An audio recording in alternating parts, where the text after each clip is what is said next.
NUFC Early Night News with Gary DeJordy Yum Yum, Andrew Bokey, and Derek the Mighty Wind. Weekdays from 7:30 p.m. UK, 1:30 p.m. USA. NUFC Talk. Hey, hey, good evening, good evening, good evening.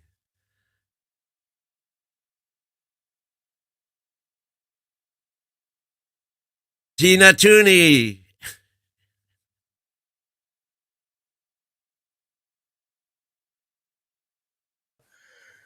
As always on the early show, and I mean, we've looked at the thumbnail and it's like, can Eddie Howe turn this round? And obviously we didn't do a show last week because on the Thursday, because we were all feeling a little bit crook. So we decided to skip that one. I'm glad everybody's feeling better. But after this weekend, I think I'd rather stay in bed, pull the blankets over my head and dream of things to come because it wasn't a great show. So if we can, like I say, we're gonna try and bring Thursday's show in. What I've got set up for Thursday into tonight. Like I say, it is going to be a little bit of a variation from the thumbnail, but we are going to try and stick to that one because it all marries. But before we get into it, let's do the housework and then we'll crack on. Welcome to all watching across the platforms. Thanks to everybody that works in the background. Don't forget, people out there in viewerland, if you enjoy it, please smash that like button. It certainly helps us get further as a channel. Subscribe, totally free. Hit that bell for future content. Like I say, if you get the bell, you will get that 30 minutes notification. Always live, never edited. So what you hear is what you get. And two seconds, the fact that we are live, but we may not be because there's no...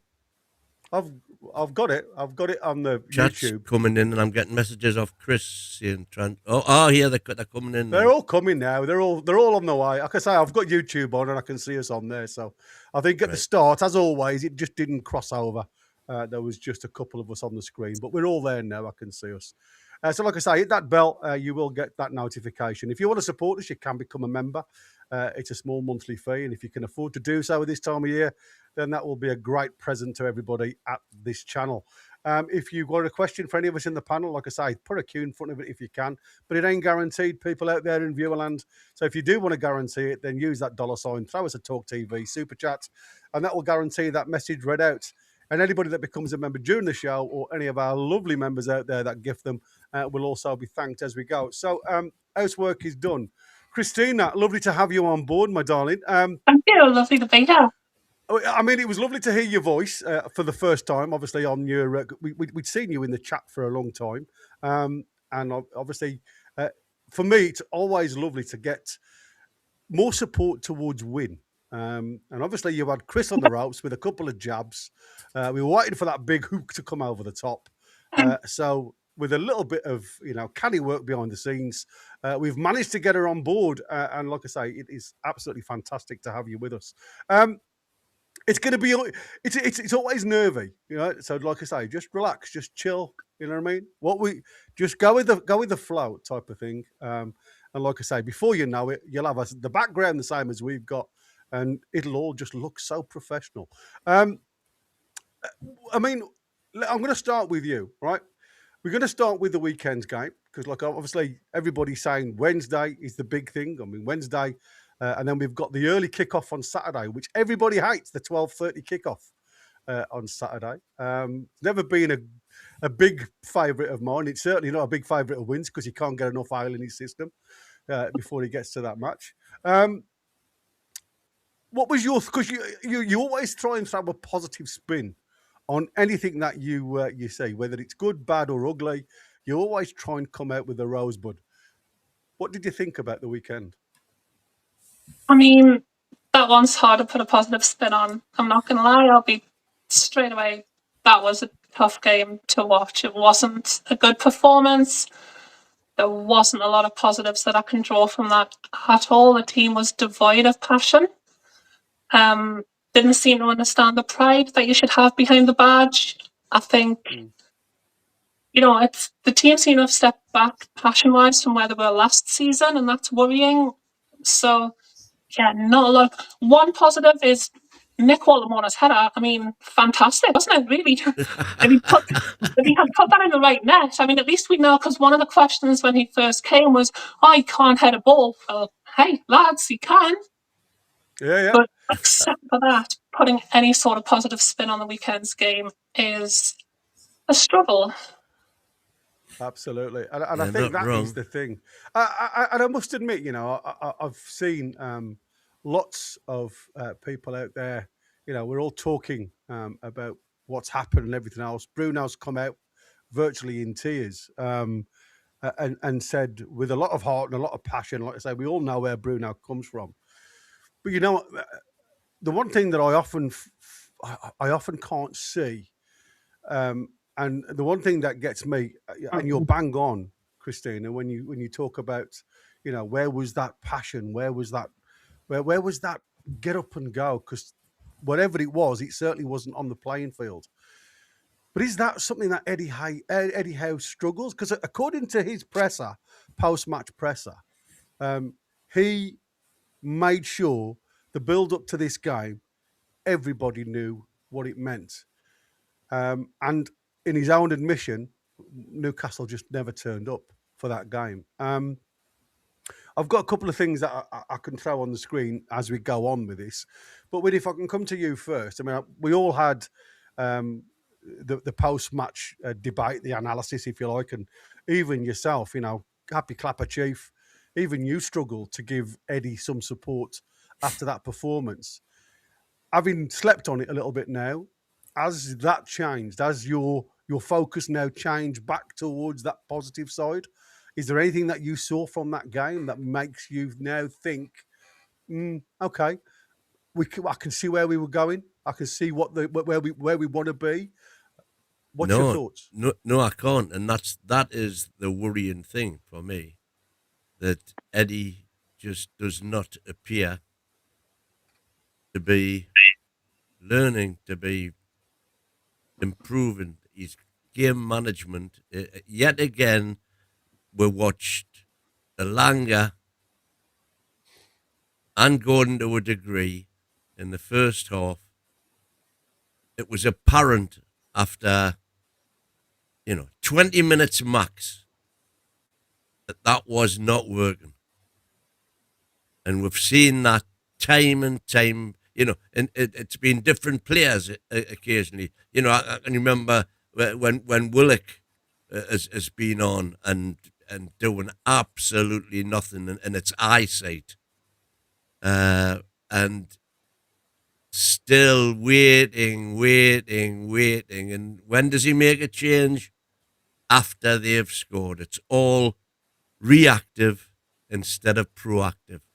And I am really I'm still there. I'm still there with Eddie at the minute. But my line's been drawn in the sand for a long time. I've said for long enough we've got to be within striking distance of the Champions League by the time those Christmas fixtures are finished. And if we should get beat off Fulham, and that's what's out the cup, and if we get beat off Chelsea, that would effectively be impossible then to get within touching distance of the Champions League by the end of the cup, by the transfer window opening. So he's got a 4-match season now for me, which is Fulham, Chelsea, Man U away, and Burnley away. And I want, if I don't see 9 points then I can't see it being possible. And I'm not talking about 7 points, I'm talking about 9 points. For realistically, it's almost impossible the way the fixtures are. It's almost impossible for the clubs that are above us to all drop sufficient points for us to be able to be within that 3.4 point gap. And the other beauty, looking at the fixtures as we did this morning, or as I did this morning, was if you bite the bullet then and get rid of Eddie then, It means whoever is coming in from the window, they've got the window to get at least one player who they fancy. And then they're starting off with home matches against Crystal Palace, Leeds, and Bournemouth in the Cup, FA Cup, followed by an away game at Wolves, a home game against PSV in the Champions League, and then a home game against Aston Villa. So that's a very, very comfortable 6-game run for any new manager to get bedded in. Equally, though, what that means is if we can get those next 4 wins on the trot, the next 4 games, it means that Eddie's got that very same 6-match run, which if we get the 4 on the trot, then that could be another 10-game run, which is typically what we've done at this stage of the season. So it's literally like that. But have I got less faith that he's going to be able to do that now than I did have? Absolutely, I have. If for no other reason than that you saw the performances on Sunday, and does that look like a team or a group of players to you who were wanting to knock doors out a window for the gaffer? And sadly, gotta say it didn't. No. It looked the exact opposite. Going to do this one from Jeff. And that's the other thing. If he's lost the dressing room, he's got to go. Like I say, the deciding factor, the only thing that will get Eddie out, I think, before the end of the season, is if the St. James's Park crowd turns. And if they turn, that's the writing on the wall. Because once the home crowd goes, there's very little scope to get back, if any. Yeah. And then it becomes toxic. Thanks, Jeffo, for your £2, buddy. On my days, Gary is wearing a hat. He's in mourning. I'm wearing a hat because I was caught in a storm down here, and trust me, I got soaked. And poor Christina was saying just before we come live on air that she had to go and sort her hair out. And I'll tell you, my hair looked like one of those mad scientists. I do anyway, most of the time. If that's and here we go with Jeffo again. Thanks, Jeffo. Man like Boki, it's time to execute Order 66. Thanks, buddy. Can I just say though, Boki, yesterday? Sorry, I'm obviously showing me age here or something. What's Order 66? No idea, mate. No idea. Execute Order 66. No? I thought it must be someone from Star Wars or bloody Harry Potter or something. It probably is. It probably is. I mean, it's obviously coming from the dark side, isn't it? Buddy, I was looking a little bit that was coming in. Christina, here, look at that, with some lovelies from... I'll tell you something now, Jeffo, you're on a roll, son. Jeffo's becoming our new Wazza. Thank you, matey. Look at that, with a love hearts to you, Christina. Woof, woo. And that's from Eddie Outer. Eddie Outer in chief, bedwetter in chief. That means Boki stopped being a happy clapper, man. That's what he says. Because, I must admit, yesterday, Boki, you did worry me a little bit. I thought Wynne had obviously put something in your dinner because you looked very apologetic to a degree about, take it easy. I know. Then obviously I read that you were at work and you'd been watching the game on your phone and you wanted time to get home and watch it all the way. Oh, yes. No, you wasn't. You were hard at work, dude. No, it's fine. You know what I mean? Yes, Wynne, it's from Star Wars. The Emperor said it. There you go. Order 66. It's been a long time since I've watched Star Wars. I need to read. Well, I'll tell you what, I'd never seen, that you had the Star Wars and then you had those prequels that came out. Mm-hmm. I'd never seen a single one. So when the third prequel came out, I thought, right, what I'm going to do is I'm going to sit and I'm going to watch them in, if you like, the correct order with prequel 1, prequel 2, prequel 3. Star Wars, and the rest. Yeah. And which I did. I watched all 7, one after the other, with a Wow. little nap in between. So I'm pretty sure I must be the only person in the world who watched Star Wars 1 to 7, starting with the third prequel, going through a lot. That is the biggest waste of a day and a half in my life. What a load of tosh!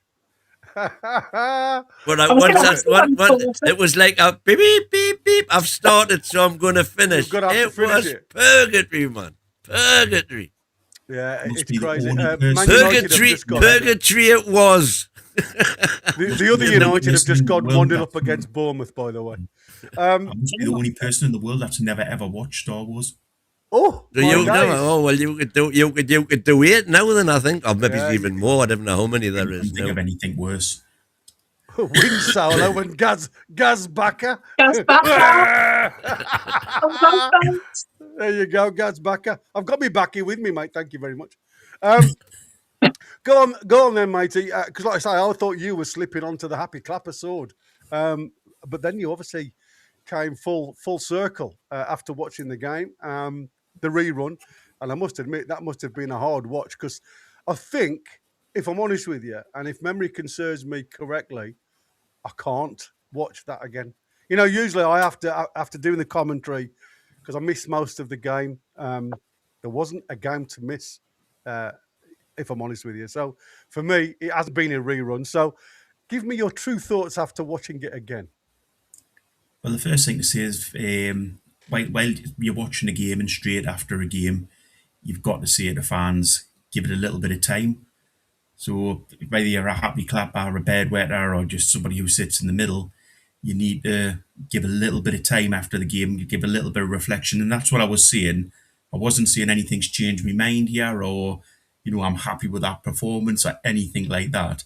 It was simply saying to people, you know, I would do it the other way. Don't just jump on the bandwagon straight away. You know, give yourself that little bit of thought and reflection. And another quick point I want to make before going on to the game is about Eddie Howe. I think there's been a lot of negatives around him this week. Sorry, after the game, which is right, completely right. I think what we need to do with Mr. Howe now is just say thank you very much for everything you've done for this club. You saved win that first season. You got with Champions League twice. You got with a cup. You know, you've turned this team around. But I think this job's getting a little bit big for you now. So we just need to say thank you, but it's time to move on. And it's been great for everybody, and you'll always be celebrated and welcome in Newcastle. But it's time now for this project to move on to the next manager. As for the game itself, it was just awful. I mean, you know, there was again, the in-game management was terrible. You know, as Wynn said, Alanga, from the first few minutes, you could see that lad wasn't at the races. Why keep him on? Why not just hook him off after 15, 20 minutes? And then it maybe gives the other players the kick up the backside that they need to up their game as well. But instead, we just stuck with it, stuck with the same old team. And the biggest fault for me was Voltemada has been up there all game by himself. You know, there wasn't a lot of support around him. And then you bring Wisser on, who's coming back from injury, and do exactly the same thing to that lad. Why not bring Wisser and Voltemada and leave them on together and give them a chance to see if they can turn the game around? I've never known a manager who brings a striker off when you're trying to get a goal. It's criminal, to be honest. And as I say, Eddie's been brilliant, but it's now time to say thank you very much, but goodbye. Yeah, it's Now was the interesting, mate. time to say goodbye. Can I ask a question, though, Bulky? Of course, Yeah, well, aye. Where do you go next? Who do you bring in to replace Eddie, if that's the path we take? At the minute, for me, it would be like a Fabregas type of person, just somebody who will or Mourinho, even just somebody who I'd is a take big name. Mourinho. Yeah, big name, come in, turn things Links around. to Newcastle. Yeah, he's got the No, I think Mourinho would walk over a mile of broken glass to get the job, to be honest. And he's definitely got ties with PIF. He's always had a passion for Newcastle, hasn't he? Yeah, Because yeah. It of, would not obviously, would not 100%. surprise Bobby. me one little bit if they're talking to him. The one thing No, I no, would mate. say, Christina, is though you don't keep hold of a manager because you're worried about who you're going to bring in. Absolutely agree with that. If the Good manager point. isn't good enough, he's not good enough. You get rid of him, and then you bring somebody in who is good enough, and that's really up to PIF and Hodgkinson and Wilson to choose who that person is. I mean, they've got to start now asking that question, haven't they? You know, if you look at some of the stats, and again, we'll come to Eddie Howe himself in a little bit. But you know, for the one thing for me over the concerning part, if you look at all of the metrics from the game, I mean, it was criminal, and it's very difficult to come on this show now and start saying to us as a fan group, if you like, of Newcastle.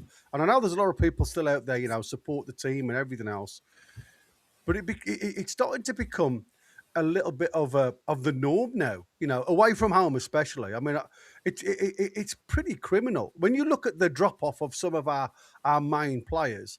Where is that coming from? And that's the worry for me.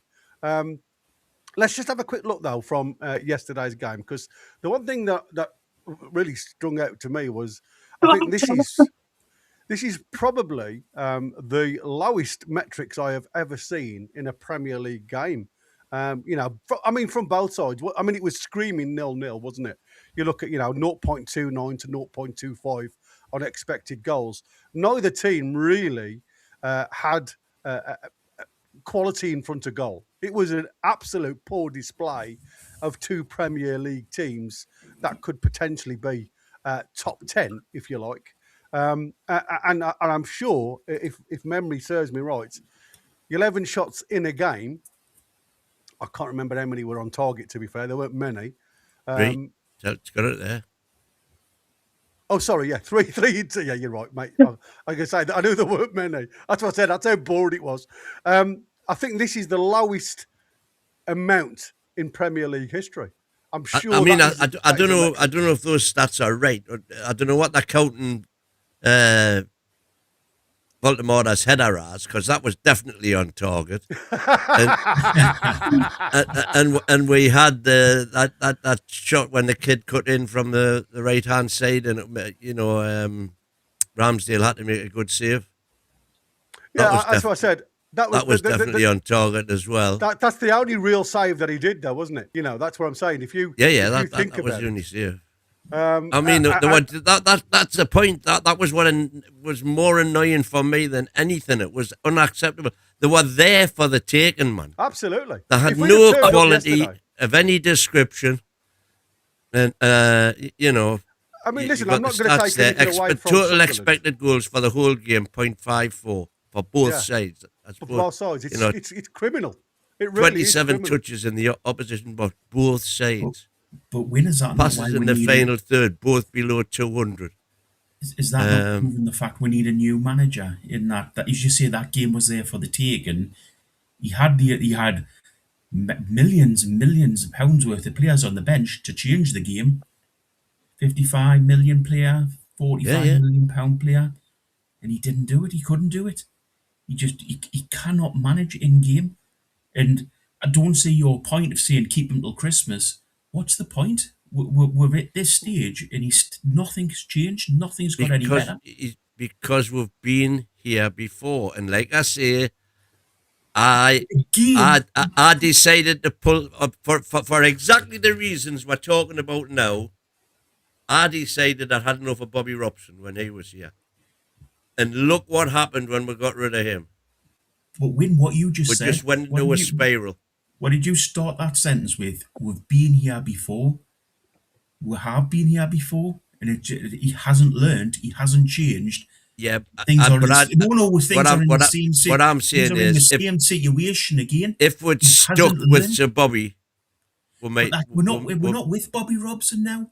Bobby Robson isn't here. We're talking about Eddie Howe. Eddie yeah, Howe has not yeah. learned. So don't And Bobby change it Robson round was to a the different same. man. Got into Europe, got into a cup final, etc., etc., etc. And we pulled the trigger on him maybe too early. Is all I'm saying, because we saw what happened But after he went, and it was as you just said, chaos. we have been here before, and this guy has not learned. He's been in the Premier League 8 years now, eight seasons, and he hasn't learned. That just tells you everything. Well, I think, you're saying, how can you say he hasn't learned when he's got with the Europe twice? Well, have you watched in-game management? Come on. yeah, I Well, know, yes, but I have. I think the only thing that I'm gonna go on the other side here for a second, if I may, because the only problem for me is, Oh, and I'm gonna, J.K. Jefferson's in love. Christina Christina, Jefferson's in yeah, love. he's throwing some hearts out there, dude. The only thing I'm gonna say is, if we go down that route and just get rid of the lad, right? Then we've got Jones in he's going to take the helm until we find a replacement. And that could be 4 weeks, could be 6 weeks, it could be a number of games. Do you really want to see Jones in charge until we find a replacement? And that to me is why I think he will have probably up until January to see whether he can move things forward. Because at this present moment in time, his body language to me, he hasn't got an answer. He doesn't seem to know what he can do and what he can't do. And I looked at the first half, and I've got some stills here. And like I say, for those that are listening rather than watching, I'll explain these stills in a second. How different it was first half to how we come out the second half, and for me, it highlights where you've got a centre forward dropping back because of that height as a defender, and I think sometimes what you lose from that, even though he's tall, we know he can get there and head a ball, and he's quite capable. But sometimes as a forward, you can lose direction, you can lose your guidance, if you like, and if you haven't got people by the side of you that can fill that void and fill that ear space with noise, constantly communicating to you, you may as well be somewhere else. You may as well be playing tiddlywinks, because you're not ever going to be competitive in a match. And that to me is where we fell down. And I don't want to see Graham Jones in charge. That's full stop. And that's why I think what Piff and the CEO, DOF, or whoever's doing it now, they need to go on the Brighton line, because they need to start looking here and now for potential replacements. Go and scout them, go and do due diligence, and because the iron's in the fire, whether they go and pull the trigger is entirely up to them when they feel the occasion's right. But they cannot afford at this time of year, coming up to Christmas, pull the trigger now. Because with Graham Jones in charge, I don't think you'll get a bounce like you expect with a new manager. You usually get that 5% bounce. I don't think Graham Jones has got that within him to get that type of motivation. So that's something I don't want. Yeah, with that, as you've just said, we've got to have new managers lined up. Even if they don't bite the bullet with Eddie Howe, we've got to have a new manager in place. If we're not getting that in place now, then the board, PIF, aren't doing the job. You always have to be planning for any eventuality. And if it is decided that if after the next game or a couple of games Howe's gone, they have to have somebody lined up. So it shouldn't be the worry of having Jones in charge. The ownership and the management of the club should have a progression already in place for how we'll progress when Eddie does leave. Yeah, I think it is too. Sorry. Go on. No, go on, Christina. Go on. No, I was just going to say, I think it is too early for them to pull the trigger on Eddie Howe, but I do think we are getting to the point where they do need to start thinking about it, because right now the Sunderland game hurt because it's the local rivals, but we're not in any worse position now, technically, than we were. But if we do drop out of the Carabao Cup, if we do get into a position where it doesn't look like we're going to qualify for Champions League next season, if we do get to the point where we are missing out on progression in Champions League this season, once this season has got to the point where it's like, okay, that's it, we're not going to accomplish anything, I think by that time, you need to have another plan in place. Yeah, absolutely. And that is the thing. And for me. I don't think PIF are daft, you know. No. I think, And I think the only saving grace for Howe at the moment, and we all know this, is he's still in Champions League. He's still got it all to do in the Champions League. Because, like I say, we certainly ain't going to fall out of the Champions League, but the playoffs is there. I don't think we could qualify in the 8 now. I think that boat has sailed, unfortunately. well, But no, I still think we can. It still can. Well, we still can, but I still again, it's that big game mentality for me now. I mean, the only thing that goes in Eddie's favour, PSV is at home, and I think the home crowd will not allow that to drop, if you like. But I have noticed over the last couple of games that I've watched back, because obviously we don't get anything during our live commentary. We don't get any crowd noise or anything else, apart from what Chris adds on to the stream, as in that background acoustic, if you like, with the noise. But it's not. There's no sound coming from the match, so we don't get that atmosphere. What I have noticed from watching the game back on the highlights, the atmosphere isn't quite there as it used to be. It does seem a little bit more. And you mentioned this the last time, Boki, didn't you? The atmosphere does seem a little bit, down compared to how it was. It was great against Man City. But is that where we're going now? Are we only up for the big games? Have we become now the big boy mentality? Well, like the players. Yeah. And that is what, that for me, like I say, the only saving grace for Eddie Howe at the minute is the fact that he's still in the quarterfinals of the Carabao Cup, and potentially we could go on in the Champions League. So fingers crossed that continues. But I just want to. By the way, that's no little achievement. By the way, I'm not saying it's a little achievement win. I'm just saying that's literally where we are, isn't it? I think that could be the only thing that's giving him that out. I'm just going to put on the screen now for everybody at home that's viewing this. This is the first half, right? And what you notice here, you can see over the side here, and apologies because it is a bit blurry, these stills. The throw-in is going to be taken, and as you can see, I've highlighted him here in the middle. This is Voltemada in the middle. And he is in between the two centre halves. And he's literally just saying to himself, I'm going to position myself in the middle, so I've got a line to work off. And again, I'll go to the next still, and you can see the way Newcastle had set up on this. Again, I'll make it a little bit bigger so you guys can see it a little bit better. You've got Anthony Gordon that's gone out to the guy out on the left-hand side. Leaves Louis Saul more centrally. So what you get with Voltemada is a focal point, somebody you can see, so he can stay in line. If you have a look at that line, it's a perfect back line. There's nothing wrong with that whatsoever. The ball comes out, and because you've got Bruno here that I'm utilising in the cursor at the corner of the box, who's closed the ball down. In the first half, Newcastle never allowed Sunderland to get the ball into the box because of this setup. And that's where I think Eddie Howe was trying to explain the first half defensively, we were sound. And that was the system that he again, that is the only positive in that first half that you can see. But it was very Bruce Bull. It was very negative. There was very little out going on with that one. And if I move it on to the next one, you can see here, this is the own goal. And you can see the difference with this one. This is Anthony Gordon that I'm throwing out now. Now, Anthony Gordon there was two really bad clearances. Anthony Gordon's clearance out to Xhaka was really poor. What he did then was, instead of actually going to his man, which is number 20, which is that Mukiele, their right back, after the throw-in, he decides to follow the ball and he goes out to Xhaka. And what that means then, that Lewis Hall has to come out of that main line rather than Bruno come to the ball and Gordon come out to the player on the width. And that literally, if I turn it around this way, you can see what I mean. As Gordon heads the ball here, you can see he's turned 180 and he's chasing the ball rather than coming out to his man who's on the wide. Yeah, Xhaka could have threw the ball in, but you have got a decent line here. The one thing that's different is your two centre halves.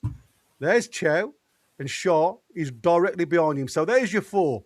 You've got your centre forward behind him and Lewis Miley dropping a bit further deep. Again, the four defenders have pushed on. The midfielder and the forward then sees that line and tries to catch up with them. Go on to the next slide, and you can see here you've got a disjoint apart from your back four line. So the highlighted one is Malik Chow. He's come out to meet his player. But Gordon coming out to meet the ball here means that Makieli, who's their right back, is free on the wing. And what Newcastle had stopped them doing the entire first half, they failed to do here. And that's get the ball into the box. They made them play backwards and not look to putting anything into the box. So what you have now is a trigger point. If Lewis Hall had stayed where he was and Bruno had come out to Xhaka, Gordon come out to the width, they would have done exactly the same. It makes them play backwards or at least try and beat the man to get to the byline to get a cross in. Come on to the next little, as you can see, Malik Chow now is facing the ball. And what you've got now is a little bit of a disjointment because Lewis Hall has to come out wide. But what you've got now is instead of him having a line to look at, somebody in front of him, he's looking at Lewis Hall. And he thinks, this is Voltamada, by the way, for the listeners, he's looking at Lewis Hall saying, well, I'm in line now. He's lost the players behind him. And that's where communication. And I think losing Dan Burn when we did, because Dan Burn would have always given you that communication. I don't think Malik Chow is quite there yet when it comes to that, even though I thought he was probably the standout defender in that game. As you can see now, when the ball comes in, everybody's running back. Malik Chow is completely out of it because he's running back towards his own goal. He's stretching for that ball. Malik Chow's just behind him. He can see the ball. Communication just says, it's mine. I'll have that. And he heads it back the way it's come out for a throw-in. There's obviously no communication. There's no shout. Or if there is, Voltamada's decided he's going to try and do something. And because of where his body line is, he's stretching for the ball. And he heads it, obviously, cracking goal, as we've all know, into his own net. So for me, it was a couple of things from that. That was the main thing about all that, Gary, is the fact that if that had been if Dan Burn had still been on the pitch, that would have been where he would be. Well, yeah, but again, it's like I said. For me, there was the where it all failed was Anthony Gordon's clearance because he realised he'd completely. Are you going to say something there, Tina? Messed that up. No, I was just like, first of all, I was just saying again for Malik Chow being the best defender, but also if Nick Waldemar had received a shout, there was a player right behind him who could have dealt with that, and there was no pressure on that player. Like when you look at it frame by frame, that's a criminal goal to concede. Like it's unlucky, and I feel bad for Nick, but that's an amalgamation of errors in that 1 5-minute period there. Can I just pick up one thing there, Gary, as well? Go on. In every one of them frames, we had 9 or 10 outfield players within the 18-yard box or just outside. So even if we get the ball back, we don't go on then to be able to attack. The ball's just going to come straight back at us. He's gone so defensive there that you're asking for problems and you're asking for something like that happened with Voldemort to happen because you're letting them put so much pressure on you. Surely enough, as a coach, you should be looking at it and thinking, I need to keep one player at least, in my preference, 2 players further forward, and then it makes them think about attacking, whereas there's no pressure on the attack whatsoever about losing the ball. They can pass it around, they can try whatever attack they want, because we don't have that out ball. As I say, in all those slides, all the players were within touching distance of the 18-yard box. Where has this ultra defense? Sorry again, my bad. You go, Gary. No. I'm interested. I mean, for me, this is something that I think what you've just going to say there is the Bruce ball. Why have we become ultra defensive when the intensity was the identity? Was that what you were going to say? Yeah, I was going to say, where has it came from? Because this isn't the first game we've done this season. No. How many times this season have we started fantastically, went a goal up, and then played like this 10 men behind the ball thing. Like, where has this came from? Eddie Howe. And again, we can only go with what we see. When you listen to Eddie Howe, Bournemouth have just equalised, by the way, guys. When you look at and listen to Eddie Howe says that we don't actually set out this way. You know, it's just sometimes it happens during games. You know, when you want to see a game out or anything else. But I think intentionally, what he had to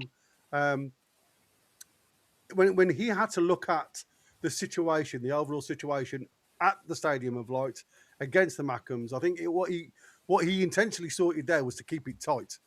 And he gambled on two quick players with the wing. Again, this is what we were saying behind the scenes. He drops his probably most informed strike forward line player, which is Harvey Barnes. The week before, he puts him on the wrong side. This week, drops him out of altogether. And then all of a sudden, you know, he's expected. And you know, this is what I said to Chris, because Chris was obviously not happy with seeing Harvey Barnes dropped. And I said, you know, sometimes you have to gamble on your wit, if you like, on your laurels. You're looking at playing a system, a play where you're looking at pace. If they do push on, and their fullbacks did push on throughout the game to try and overload, you want play areas for the lads to work off.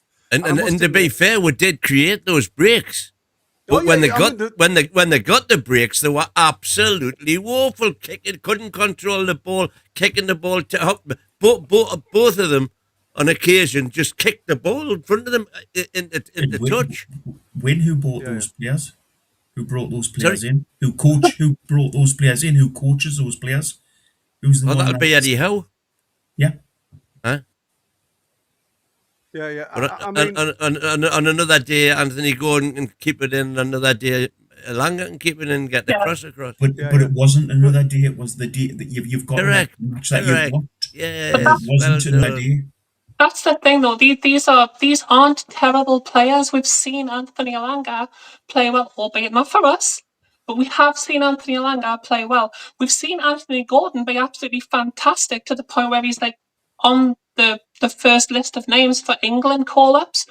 He's not a type of player who you would expect to. There was one of the options he had. He knocked it past the player, just went straight off. Like, he just knocked it straight out of play. Like, that's this can't all just come back to the manager. There's something deeper than that. Like, these players can't just, a manager can't be like, okay, you're terrible now. Like, that's not, like, something's happening on that pitch outside of it's just Eddie Howe. And I'm not saying Eddie Howe's without blame. Absolutely, he should be training them and coaching them and especially getting them up for a game like that. But players are playing terribly. Like, Tonali is another one that we mentioned. Like, he's not been at the races this season. He kind of just became a terrible footballer. Like, he's still Sandro. I think it's a bit harsh to say he's never been. A bit harsh to say he's never been at the races this season. It's only the last 3 or 4 games. But I mean, he's since he was injured, funnily enough. Yeah, but you know, let's just take it back, because, like, you know, we're all looking at, like, Anthony Gordon being replaced to, like I say, for me, probably the informed striker, if you class him as a striker, or forward, with Harvey Barnes playing on that left hand side. So for me, you know, I get a bit miffed when I start seeing, like, the likes of Anthony Gordon going on social media saying totally underperformed today in a game that would have meant so much to everyone. We can only apologise, reset, and try to make it right on Wednesday. But, you know, when was the last time that Anthony Gordon did anything for Newcastle? Can anybody tell me that? Because, like I say, you know, January was his last Premier League assist. Yeah, exactly.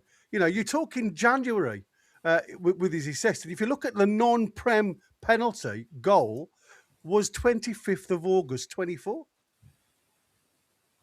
That was his last non-penalty goal. Who keeps picking him for Newcastle? I mean, exactly. What does he see that nobody else does? That's what gets me, and that's why I wanted to go over the first point of this. James Clough saying one of the only good things about Howe leaving, in my opinion, would be Borky not answering every point from win with, and whose fault is that win? So let's start the way we mean to carry on, because, like I say, that's took a lot longer than I expected. So, for us to move forward, is this a point now where we've got to start asking Eddie Howe's decisions? Is it the fact that Eddie Howe, is it selection loyalty versus tactical adaptation? Does Eddie Howe have a blind spot for certain individuals? Now, this has been something for me that's been mentioned so much.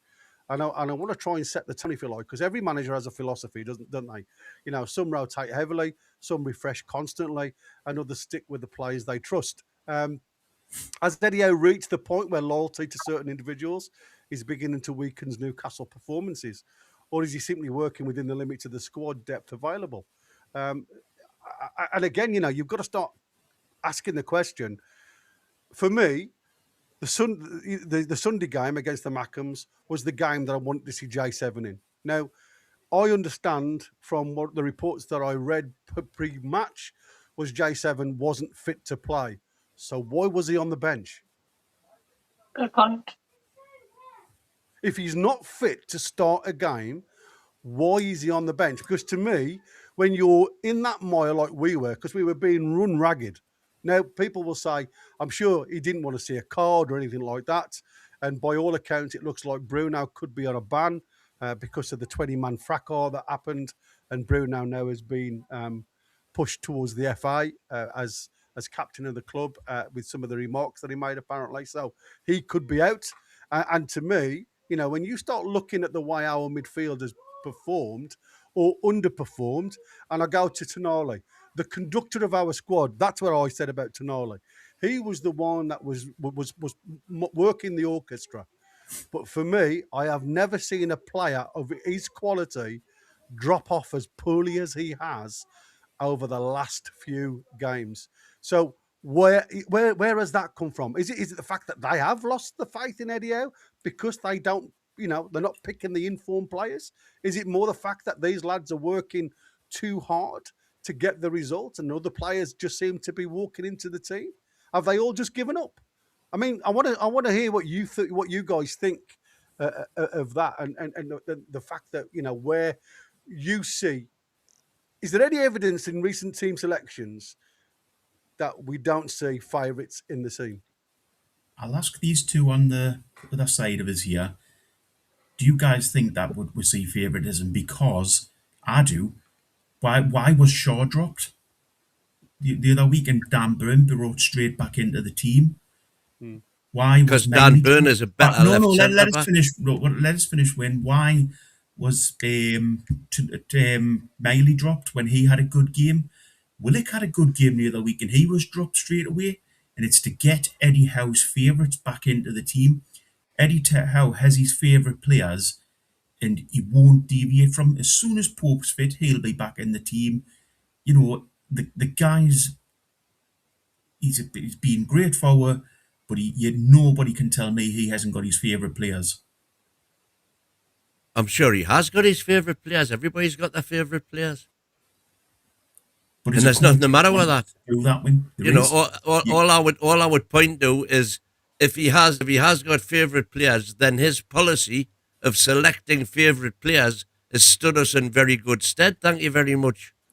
Yeah, we lost against the Mackhams. Thank you very much, Eddie. I think there might be a reason for Dan Burn looking at it like as a squad, because the team, generally speaking, became great when we got good leaders in the team.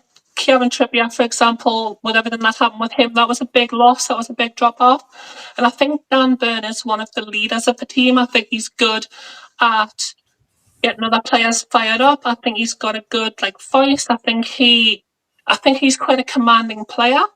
So I think in Dan Burn's case, I think that's why, and you should know by now, I'm a very big fan of Fabian Schär. So if they were going to put him in, I'd be more than happy for him to start every game. But I do think we need a leader at the back, and Tino Livramento, fantastic right back, but he's not Kieran Trippier. He doesn't have that commanding of the back line, and I think that's what Dan Burn's there to do. The point where favouritism maybe does work badly, though, is Anthony Gordon being picked on the left ahead of Harvey Barnes, when maybe the better idea yesterday could have been, and I get it, Gordon likes to play on the left wing, but if you're the manager of a group of teams, sometimes you just need to put your foot down and be like, okay, Harvey Barnes on the left, Gordon on the right. Because you look at, I can't remember if it was last season or possibly the very end of the season before, the best cross we've had outside of Jacob Murphy in the past 2 to 3 years was that absolute wonder cross that Alan Shearer went absolutely balmy about, which came from Anthony Gordon on the right. And I mean, that's what I saw him play there for Everton. I don't know why we've tried to turn him into a left wing. I mean, I get it, he had a great season for us at left wing, but I think Anthony Gordon on the right and Harvey Barnes on the left is a better balanced team. We don't have to worry about whether Murphy's dropped off. We don't have to worry about whether Alanga is ever going to turn up.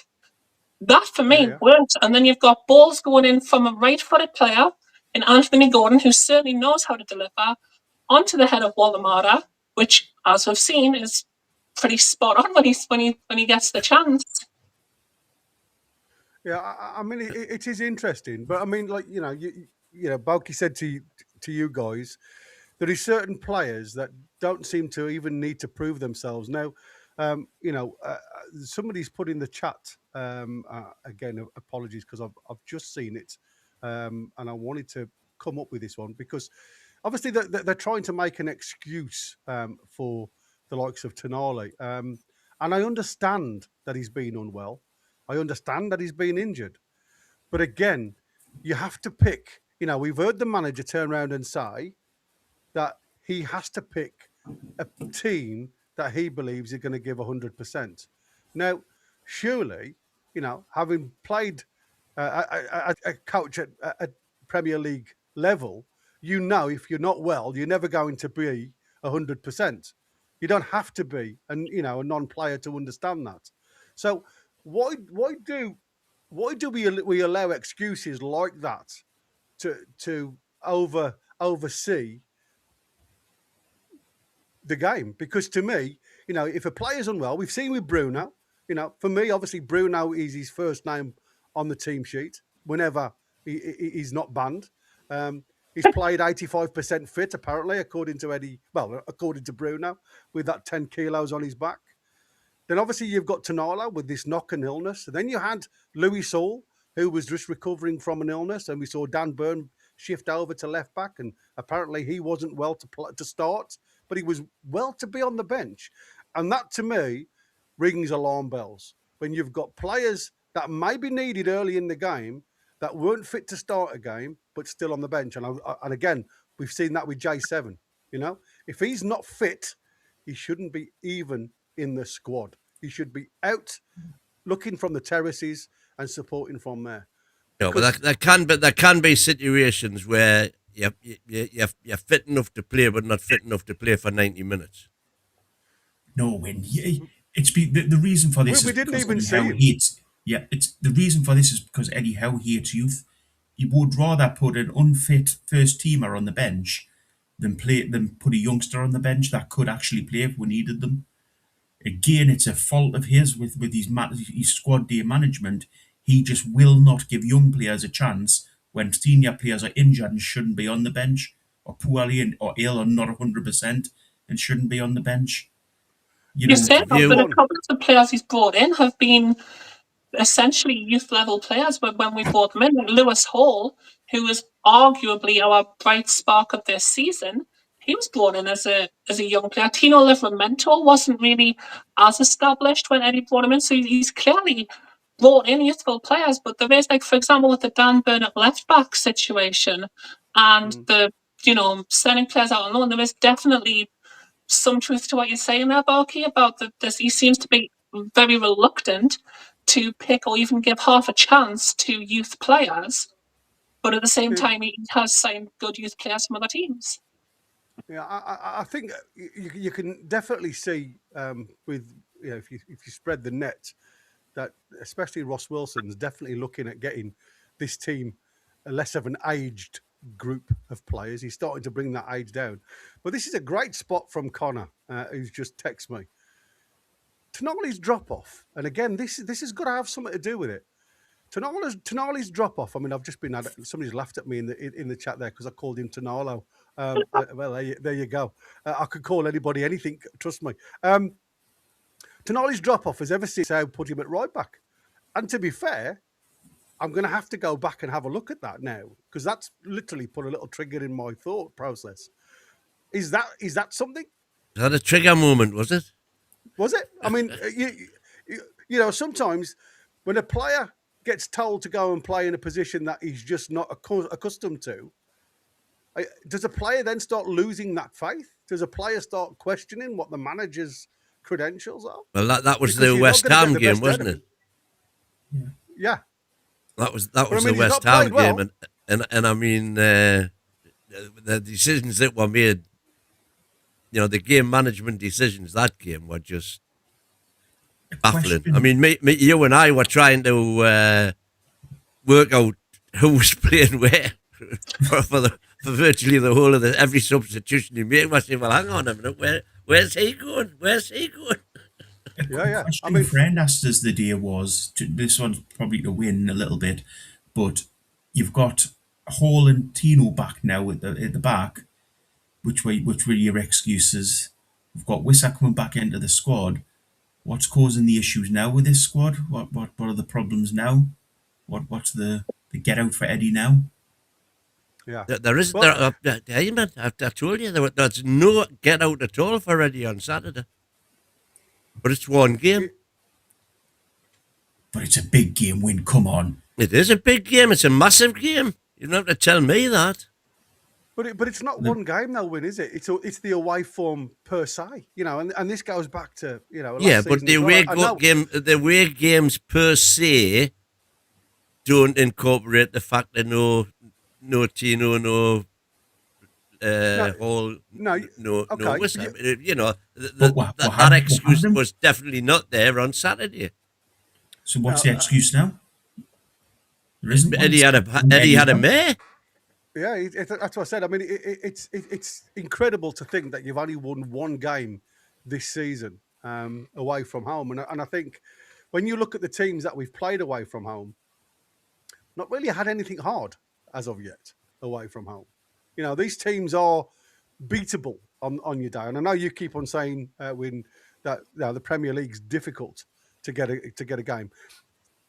Teams, as we just mentioned, like of Sunderland, are doing it.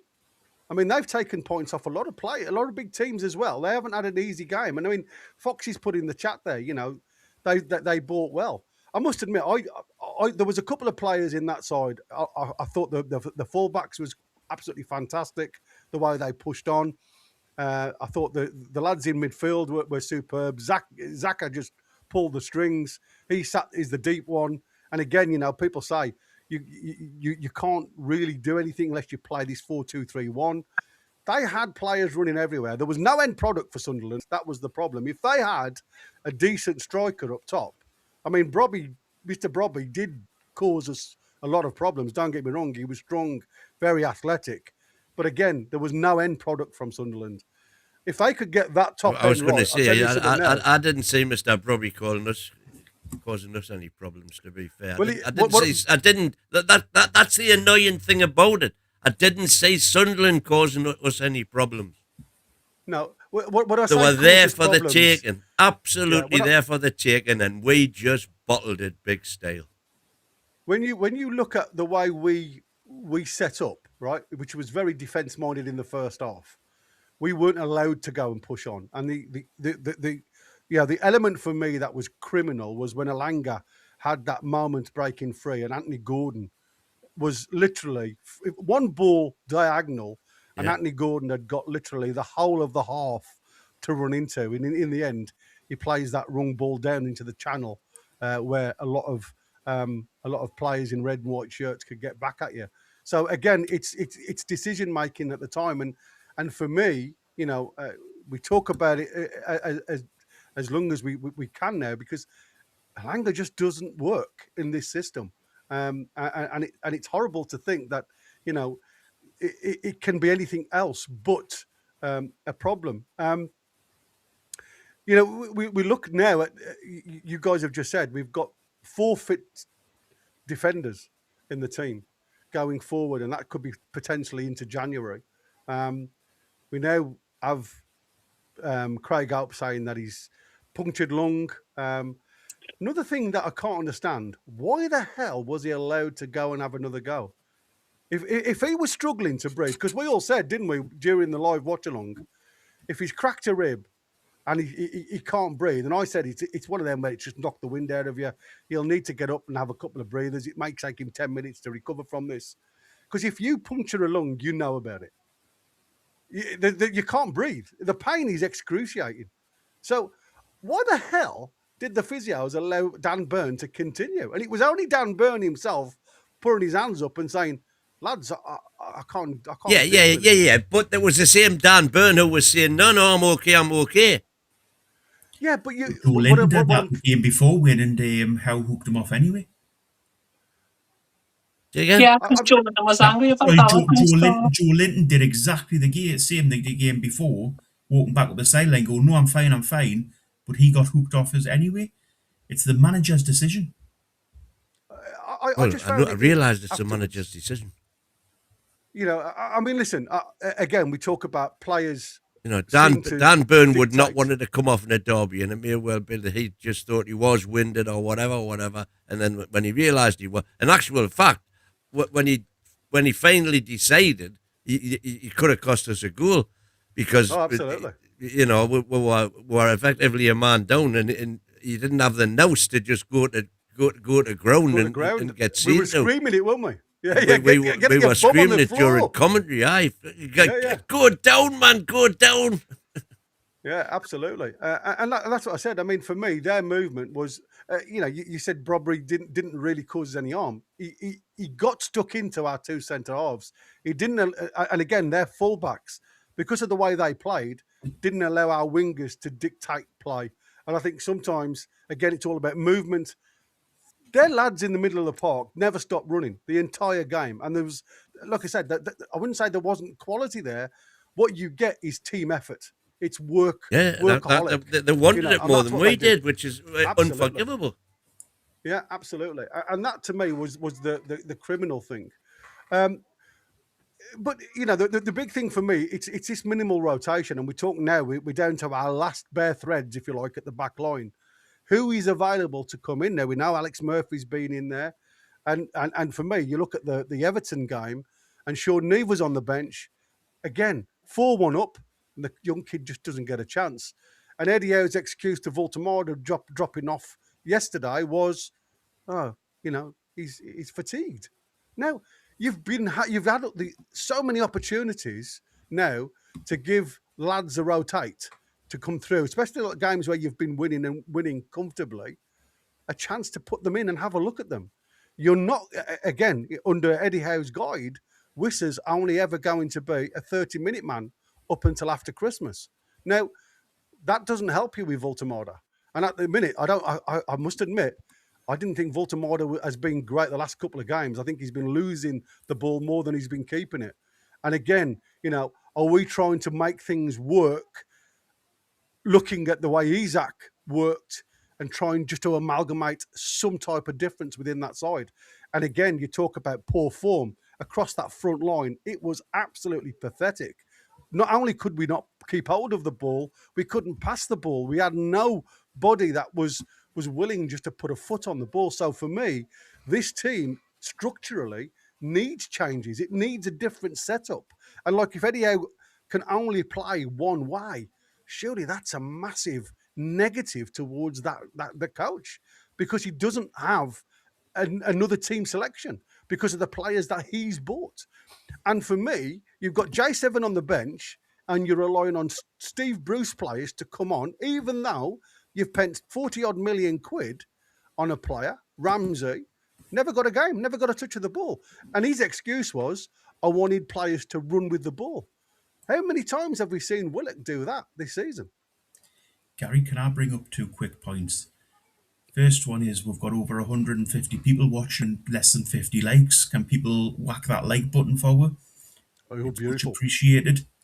And the second question is to Christina, if that's okay, just a quick one. What are your thoughts on Voltemade? Do you think he is going to be the answer up front, or do you think he's going to end up as a player that has to have another striker playing with him?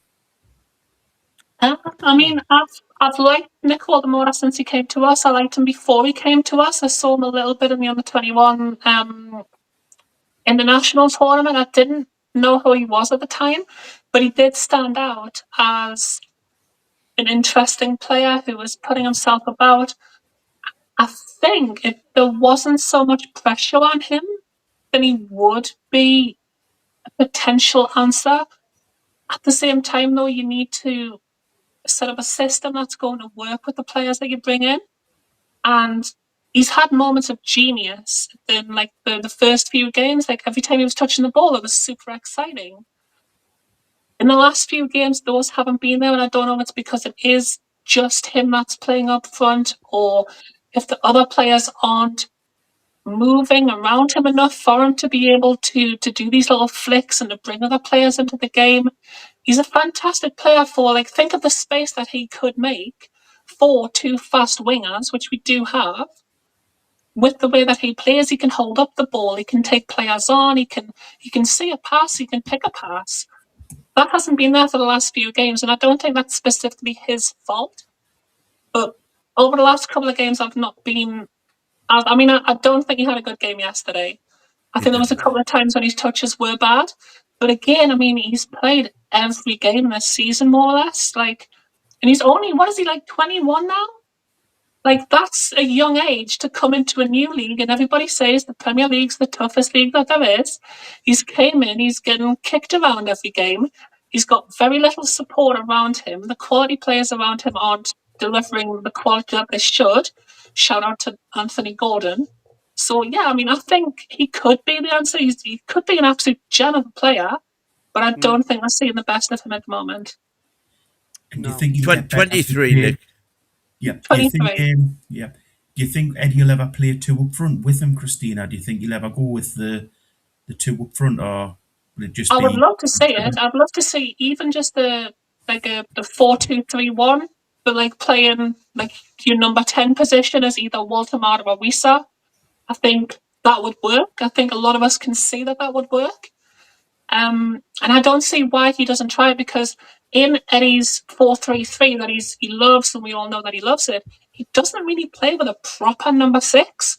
So if you're not playing with a defensive midfielder and you're just playing with 3 centre midfielders, eventually they're getting in each other's way.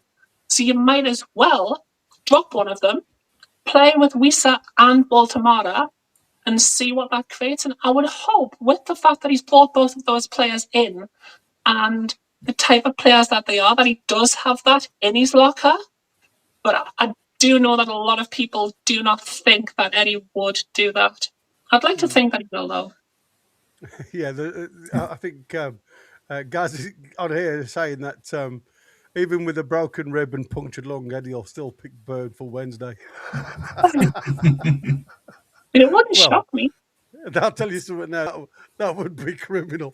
2-2 now. Bournemouth have just equalised literally from the kickoff against the other United. So 2-2 now. I mean, you know, for me, I said I think I'm going to go with Gavin Fuller here. I would love to see a 4-4-2 with the way we play and the two commander. And again, it's not just a standard 4-4-2, because again, we do get overloaded in that midfield. So you do need players that can perform. And I think that is the problem for me now, because what I've seen from a lot of our players, even the star players, you know, when you look at them two midfielders for us, Bruno and Tonali, for me, when they're on fire, they are probably leading the Premier League for midfielders. You know, when they get going, because they complement each other really well. You've got two good fast wingers. And again, you know, for me, I haven't seen anything from Alanga, and I certainly haven't seen a lot from Anthony Gordon for a while now. Is it now, are we still looking at Anthony Gordon wanting out? Because as much as he apologises, all the apologising in the world is never going to bring form back. Since he went away with England, we've never seen the true Anthony Gordon come back. We've seen flashes here and there. And to me, there's too many players on that path. You know, his Tino's head being turned by the Man City rumour. You know, there's so many players now that are on. I honestly thought with Tonali was when he went back home. I don't think he'd really come back with that same mentality as we saw before the international break. But again, I hadn't brought that into the equation from when Connor said to me, it seems as if he's from the time that he went right back. So again, I'm putting all these question marks and asking myself, are we actually at that stage now where the lads haven't got the faith in Eddie Howe? Well, Because you that's don't it. usually If he's lost see the the dressing drop-off room, like he's we got to have. go. I mean, I'm not totally convinced that he has. I think it's a culmination of things, but results talk. Results talk. It's as simple as that. So let's look. I mean, I've written a few things down for reasons, potential reasons. These aren't gimmies. I'm not going to try and get him, a buy here. But usually, what you look at is when you start picking the same team, it's for a number of things. Obviously, lack of squad depth. If you may rely on certain players in certain positions to do a job for you, and we saw that. I mean, I know.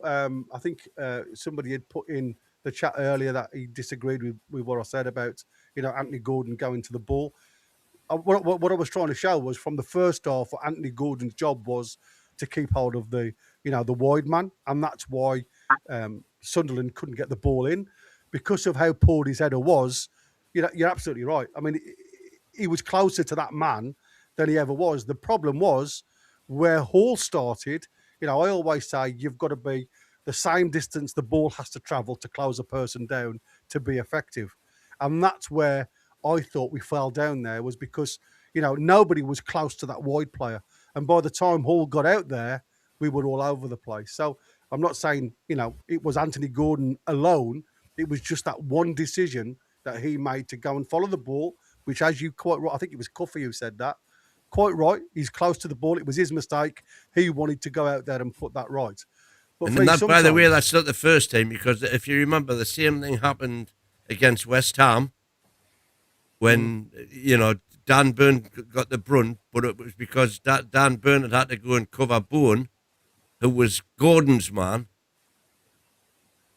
and it was Wan-Bissaka who got the crossing. Yeah. The other thing I look at for me, it's training performance. Now, Eddie said in the past that he doesn't pick a side. He looks at what they're achieving in What they're doing in training. Yeah, Bournemouth have just Eddie gone 3-2 up. Eddie doesn't pick a side. He picks his favourite players. Basically, I think's the big problem. Yada. But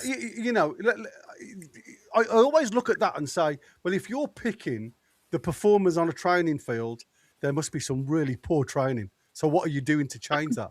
When you see these, come out on a weekend and perform the way they have been, especially away from home, what are they doing to the build-up? How are they performing during the training for this build-up? The other thing you've got to look at is obviously fear of disrupting team chemistry, which is what we all said before. The cohort that saved the club from relegation and then reached Champions League. Is that emotional value to Eddie Howe? Is he looking at it saying, you boys stuck with me, you come to this club when we were in dire straits, when I needed players. So I'm going to give you the nod. And again, I don't think that's right. I'm just giving you, what potentially could be Eddie Howe's way of thinking, if you like, his philosophy in this. And then obviously you've got what I always go to, and that's pressure and risk management. Dropping senior players can also create headlines. And sometimes that can be the negative point, if you like, because you keep protecting them in the dressing room and it avoids destabilising leaders. And we all know. By the way, I think there's a lot to be said for what Christina said early doors about Trippier. Oh, absolutely. Yeah. And the amount that his influence has on the team. Now, okay, he's been dropped because Tino's a better, fitter footballer than he is. But as she rightly says, he hasn't got the presence that Trippier has got. And when you're losing that quality of leadership at the back, and I think that might even have started when he took the captaincy off him and gave it to Bruno. Yeah. I think you're right, mate. That was that. I wonder if that actually coincided with the because it certainly appears to that the all of a sudden the intensity is our identity label began to slip, and without that intensity, we ain't got nothing. Yeah. Just a quick question, Christina. What was the last game that you either went to or watched that you really enjoyed and you thought, we're doing really well here, we're sort of a top class club? Me, Yeah. the Sorry, I put you on the spot. probably the Everton game. To be fair, like there was 2 games. So when Tino and Hall came back, we'll have the Manchester City game, we'll have the Everton game. Those 2 games, I thought, that's it. We're back. We've just been waiting for the fullbacks to come back. This is it. So yeah, I loved both of those games. So yeah, that's probably the last 2 that I've enjoyed. And do you know? Can you see a reason why we've dropped off cliff since them games? Is there any particular Not at reason? all. If anything, I'm more surprised now because, and I think, like, people call Win a happy clapper for it, but there was a valid point to the fact of making excuses for Eddie when Tino wasn't fit, when, Hall was missing, when we had key players missing, and now the whole team's there. And I mean, Lewis Hall's came back and he is everything that we want from him. But since then, I mean, the midfield have dropped off really badly. We seem to be all over the place. There are players who just are not performing. I can't see the reason for that. I heard a rumour earlier on that we're now playing a less intensive way to avoid injuries and fitness problems. But I mean, I'd rather have a team of injured players and be finishing 4th in the league than have a team of fit people who can go for a jog on a Sunday who are finishing 15th, I think you've got to kind of find the balance there. Yeah. I mean, listen, I've got this game on, and Bournemouth go in half-time 2-1 down, The other United seem very up for it. But how can these guys, with a team that's so-called, according to a lot of people, are a lot less than Newcastle are a much bigger club, how can these guys come out in half-time, goal behind, and go then, literally, within the first 10 minutes, turn it round to be a goal in front? I don't see Newcastle ever doing that. I can't see Newcastle doing that because whatever he changes never affects the game. And again, I come down to players coming on the field. If it does affect it affects the game adversely. Very negatively. The goal in the first 2 seconds of the second half. Yeah. It's mental the way we drop off. Very, very quick answer there. They've got a good manager. Ooh. I would say it's because they were once managed by Eddie Howe, and that just left a lasting impact on their side. Oh, look at that. To make them as good and as strong as they are. Returned very well over the net. Beautiful backhand return. Backhand slice.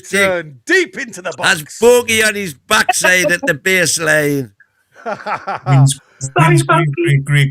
Wins great granddaughter's doing fine. Up by the ear. Love it. I mean, you've got to ask the question now, haven't you? We're seeing these teams that supposedly haven't got the fan base, haven't got the club, haven't got the backing, and yet the players come out with that hunger, that passion, that desire. Something that we should have seen on the Sunday, and it just wasn't there. And like I say, for the whole of the North East, the worrying thing is the total lack of fight on Sunday. Yeah. It was a disgrace, absolute utter disgrace. Can I tell you what I would honestly have done if I was Eddie Howe after that game? I would set the whole team down, and as romanticising as this is going to sound, I'd make the full team watch videos from the Keegan era, from the Bobby Robson era, watch the way the team used to play, watch interviews with people like Shearer, Bobby, Keegan, the fans around those times, to just try to hammer into them. Look, I get it that we've told you this is a big game, but this is what this game's meant to the local people around here. This is what this team means to the local people around here, because Newcastle's a different city to other cities. There's a guy who I work with who's a Sunderland fan, And I asked him how he feels being in our office around a bunch of Newcastle fans now that Newcastle and Sunderland are going to start playing. And he said that he one of the things he mentioned in his answer was he walks around Sunderland and he doesn't see a lot of Sunderland tops. He's got a Sunderland top, which he wears when he's around the house. But if you get a train from Sunderland to Newcastle and you get off at Samuel Station, before you leave that train station, I guarantee you'll have seen a football top. Because Newcastle fans live this team, and I think the players need to know that. Yeah, I think some of them do get it, but it's not an easy thing to understand, really. No, definitely. That's what Eddie Howe has stated, though, wasn't it? Because he was asked that during the post-match presser, And Eddie Howe said, the lead up to this game, he has done nothing but engage the fans in how much it means to the city. This game, above all other games, like I said, form goes out the window, and you've seen that with the metrics. I mean, there was no form in either side, but it didn't look as though they wanted to bully us, and we just didn't match that bullying. There was no SAOZery at all. There was nobody getting involved. There was no, apart from the end when we were obviously really pushing for it, where you started to see one or two pushes and shoves. I just found it, for me, that was probably the worst derby I have seen historically. Not just Newcastle, and Sunderland. I'm on about historically in all my days of watching football. We'll talk about the players getting it. Do you guys think Eddie Howe got it? Do you think he understood 100% how much it's meant to the fans in regards to the we went on the sidelines? If that was a manager who got what it meant to the fans, they would be doing the absolute nut, shouting at the players, especially the first half with the likes of Alanga saying, what the hell you doing, in stronger words, and then getting him off and thinking, I need to change this, I need to get this sorted out, this is the biggest game of the season for you. And then after the game, his post-match commentary, do you think he gets it? Do you think Eddie Howe got how big a match that was? I think Eddie does get it, but I think Eddie that's just his way. That's just his demeanor. There was a comment. I wonder if I can find it earlier on. Because we're coming to the end of us now, so let's do some comments, Mike, because we have started a few. Geography. That was it there. Ronnie Omelette saying, even Howe's geography teacher-like voice is killing me now. He's just so incredibly dull. He's like a snake. There's literally no emotion within him. He doesn't seem to have that. Sometimes, I'm a very non-shouty person, but with football managers, there is a point sometimes when you do need to say, lads, what the bleep are you doing? Exactly. This needs to be better. And I've never seen him show, and maybe she does show it behind closed doors. Maybe she's just very political in front of the cameras. It would worry me if Eddie Howe is the same in front of the cameras as he is in the dressing room, because if that's the same attitude that the players are saying, then it wouldn't surprise me that they're not putting the effort in for him. We did get a glimpse, didn't we, in that Amazon documentary? The Prime thing, yeah, exactly. Yeah. I forgot about that. Yeah, but it wasn't. It wasn't. I mean, it was a speech. You know what I mean? It wasn't very. There wasn't shouty. There was no. Come on, lads. And there was a point during the Mackham game where I saw Mad Dog just pointing. There was nothing coming out of his mouth. He was just looking across the field and just pointing. And I'm thinking, man, I would be screaming, shouting, and doing as much as I can on that sideline to get the lads going and motivated. He was just pointing out the exit, Eddie Howe. Mad Dog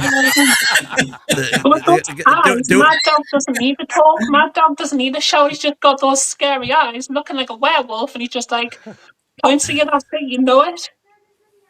Right, do a few of these start chats. If we perform like that in the derby and believe the manager is going to do better in other games, I think we must be delusional. There is no sign whatsoever that it will improve. Tim saying it's why we have to be very careful with the replay. Oh, this was going back to my Bobby Robson comment. Oh, yeah. As Souness was obviously the wrong one. Great track record though he had. We've supposedly got money to spend in January this time. if we're going to sack Eddie, I don't think we should yet, by the way, then do it now. Don't wait until January, because that's when another window will be lost. Ronnie Omelette. Oh, we've done that one. Adrian, question for the chat. Apart from Alex Murphy, have we got any young centre-backs who might step up? Not anywhere as close as what... Who's the one that's on loan at the moment? There is a centre-back. I think we've got him away on loan. I can't remember his name. The Georgian Petrush. No, he's still Pivas. Pivas is still here, but he's not setting the world alight. Oh, Have to disagree on that, Geddy. The header out was poor, but he had to close Shaka as he was free. Chow was too deep, not marking anybody. Should shift towards the ball, so it's him that's heading it and not Baltamada. That's why I said it's about communication. Yeah. He's lost it. Even Tyndall's face says it all. They look like rabbits in headlights at times. it always does. Gavin, I would love to see any striker in a 4-3-3 with no number 10 and crap wingers, not even Shearer, because you're marked by 2 central defenders and their number 6. Yep. Which is how Baltimore ends up most games. No, marked by 2 or 3 out the game, people. wasn't he? One of the good things, we've done that. One of the good things would be I boogie. laughed at that one though. Tenali's been injured, ill, so in recovery. No alarms for me yet. Probably shouldn't be on the pitch We then. shouldn't be on the That's what I'm exactly. saying. Foxy's saying we didn't play a non-league side though. We played a side that have taken points off Arsenal and Liverpool this season, unlike us. That is true. We're terrible, they- but they have had a good season. They signed very well in the summer. And NT Lucy, unacceptable performance on Sunday. I have had a chance to reassess. I am still with Eddie, but any more cowardly performances like that and a change will need to be discussed. That's my view. I am fuming. That's a fair I agree comment. with that. Yeah, I agree with that one. And it's roughly where I am. Every manager is different. Sven and Arsenal, Arsene, I think he must mean. Sven and Arsene were silent and very successful. Different things work for different managers. So that's all the super chats. Excellent. Like I say, we've got a couple of. Well, I'm minutes sorry, before there's all the starred. the super chat. We've got to One say super thank chat you. when you were doing those, Win. JKO. Was that JK's last one there? Am I still a pariah? I'm due apologies, culties. You'll get no apologies off me. Because you're not the pariah, you're the Messiah now. yeah. He's Yeah, our that's how new it was Wazza. again. Oh, bless you. I mean, like I say, it's been a difficult 24 hours, if you like, because it's very difficult to sit here and understand how the drop off has been. Because, like I say, you know, as Foxy's just said, every manager's different. I understand that, but when you're not seeing that passion from the sideline, you know, sometimes I know Mad Dog has said in the past in previous interviews that Eddie Howe is a different man. He's the one who goes into the dressing room that tears up a little bit. I can't see it. I just can't see it. And like I say, where's that motivation? Where do the players get it from? Because the second half started, well, I think it started worse than the first half. We just didn't look like a team void of any confidence. Well, if you remember, can you remember that game? Not last season, the season before last, when he did do his dinger on the sideline. Yeah. It was when they were having the water breaks and stuff. Yeah, and he was giving them a bit of a tell. No, that was it. I tell you what it was. Nick Pope went down pretending to be injured, and Eddie got them all over on 5 minutes. He got them all over on the touchline and went berserk. Yeah, look who's here. Hello, ladies and gents. I see you're positioning yourself beside the lovely Christina. Yeah, I can see that. Oh, the beautiful. two Chris's. Look at that. Which we need to put up.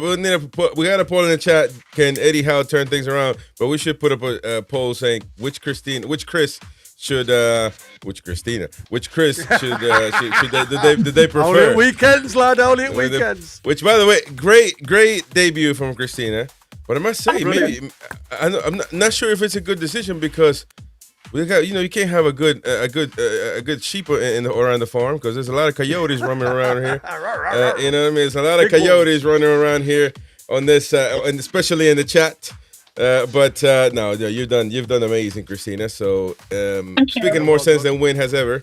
So that's a lot. Thank you for letting me come on as well. I really, really appreciate it. I really, really love that you've let me come on and be part of the panel. Of course. Lovely to have you. You've done amazing. You've done amazing to say the least. Yeah. And I knew this gentleman would take care of you. Boki, Mighty Win, and Gary. They've looked after me. Yeah. So it's been lovely. I mean, Eddie Howe, can he turn things around? I'm not sure. I don't think so anyway. But we'll see what the rest of the panel says. Thank you very much, lad. Thank you, Gary. Thank you, Christina. And I think Roy should be coming at some point as well. So, but yeah, lovely Have a debut. good rest of the show, team. Thanks everybody in Yeah, the thank you viewing. very much. Christina, thanks for coming on, darling. Bye. Thank See you tomorrow. She'll for the definitely be presser. back on. Bye. Oh, yeah, more pressure. Christina. All right, Bye. then. Bye. Late night show starts now, ladies and gents. You are listening to NUFC Talk Radio, the voice of the Toon Army.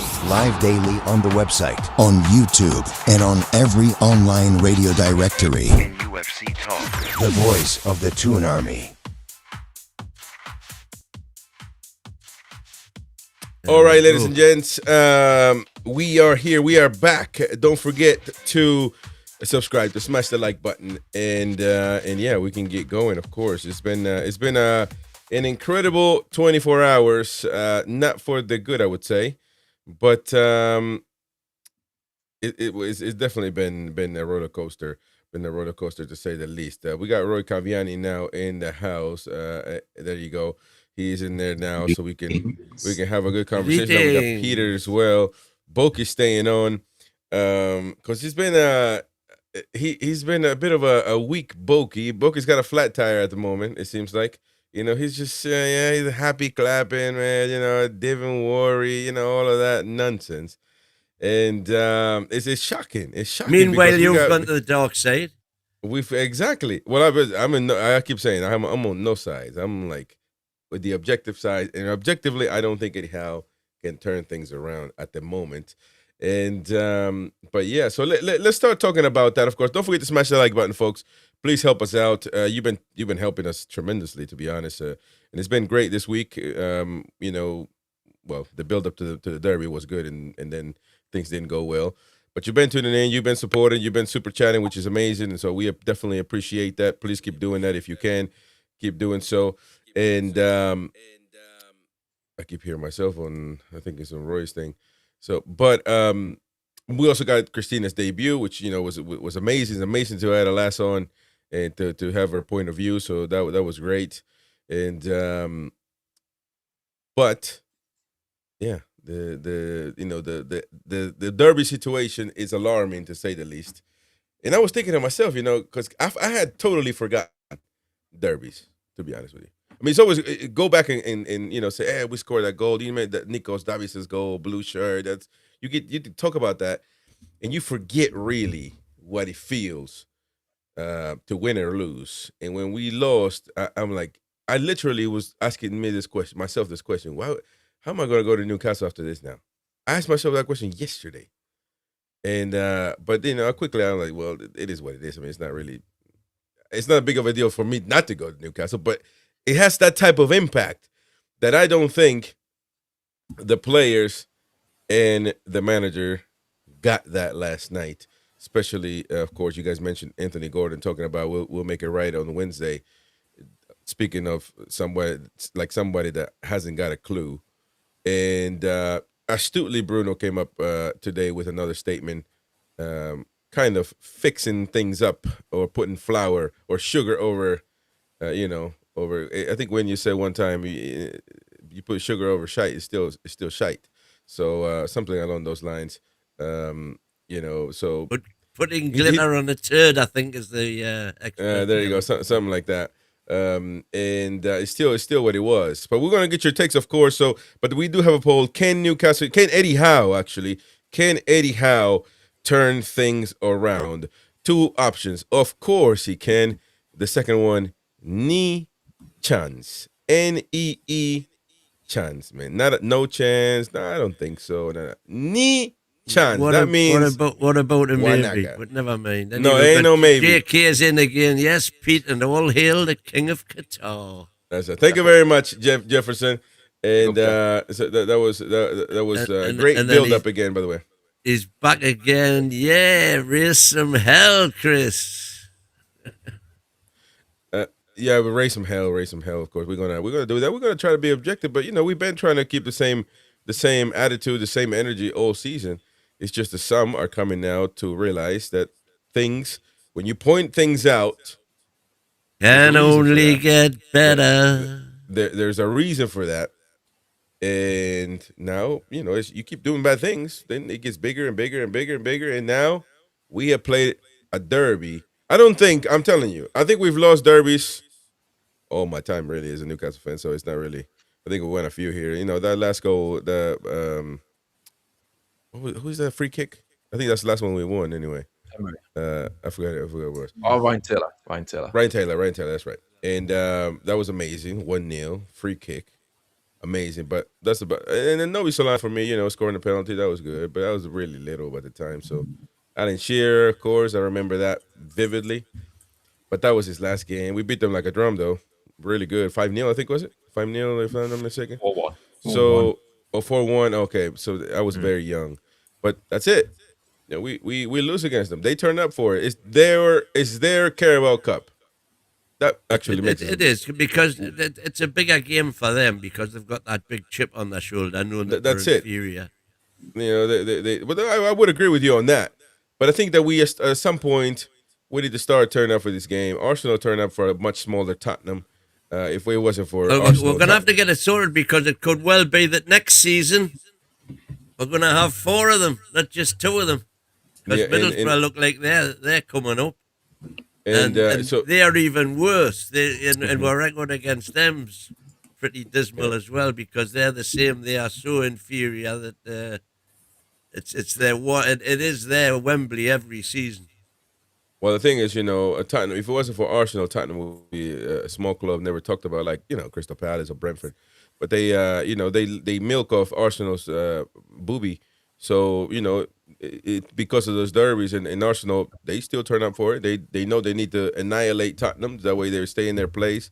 If you come to any other derby, really, you turn up for it. I mean, the Scouser derby, we know Everton is a good club, but they're not as big as Liverpool. But Liverpool turn up for that game every time, and they annihilate Everton for the most part. But Everton, of course, that's what Everton looks for every season. And they're the, as we call them, they're the Scouts Mackham. So they're just like Mackhams, and the Mackhams, this is I know they're happy, and this is their FA Cup, and so that's fine. But we do need to start turning up for these because it's getting embarrassing, and for Newcastle United fans, it does matter as well. So something like yesterday, literally, it's just not gonna fly, Ben. It's not gonna get it done. And it is a sackable offense, in my opinion, to be honest. But I think that PIF, or whoever's in charge, possibly are doing what's smart for Newcastle United. One of the main reasons why I never jumped on the dark side, I'm going to stop talking to because I'm going on and on and on and on. So I apologize to Boki, Peter, and Roy. I don't care about Mighty Win, but, I apologize to the rest. So, but I just want to keep going on and on and on. You know why? Because I went to the Premier League. I went to Sky today, man, and I got embarrassed. Did you guys see that? I mean, I got embarrassed today, man, for the first time ever, because I predicted as a happy clapper. That's what I think. I'm going to be a happy clapper this week, I said on Friday. I'm just going to do it because it's a derby. I'm going to do it I'm just going to say whatever Mighty Win says, whatever all those numpty phrases, I'm going to do it. I did it, and now Monday I look like a numpty, literally, because they had a Mackham next to me, and he was gleaning and laughing at me, because, they won. And I said 3-0. We're gonna beat them 3-0. I didn't think that really, but I was gonna be a happy clapper and say that. And this team turned up like that, embarrassing me, let alone the whole of Northeast of England. So But nobody got it. Nobody got it. And not the players, not the managers. But anyway, enough of that. So, Peter, I want to get your takes. I haven't heard from you. So, you're from Washington. You're from Washington. Who? Ashington with a W. Ashington with a W. So some would say, did you see happy people outside, or did you see long faces? But you're in Gateshead now, though. So, are you not in Gateshead now? Is that right? Or I'm back in Washington tonight. Oh, you're back in Washington. It's funny Probably you say not the that. right time. Well, Timmy actually was speaking to one of our neighbours who is Sunderland. He's a Mackham, and but you know, we all get along, so it's all good. And he was saying that he was really surprised at how poor Newcastle were. He basically said that he says Newcastle didn't turn up, and he says by the end of the game, he was obviously delighted that Sunderland had won, but he wasn't as ecstatic as what he kind of expected he would be, purely because it wasn't really a challenge. There was nothing that really troubled Sunderland. Do you see what I mean? It was a kind of a bit of a non-event that way. So yeah, I haven't spoken to anyone else about it, but that was the view from the other side. Yeah, but I mean, what do you think, though, man? That is an indictment in itself, is it not?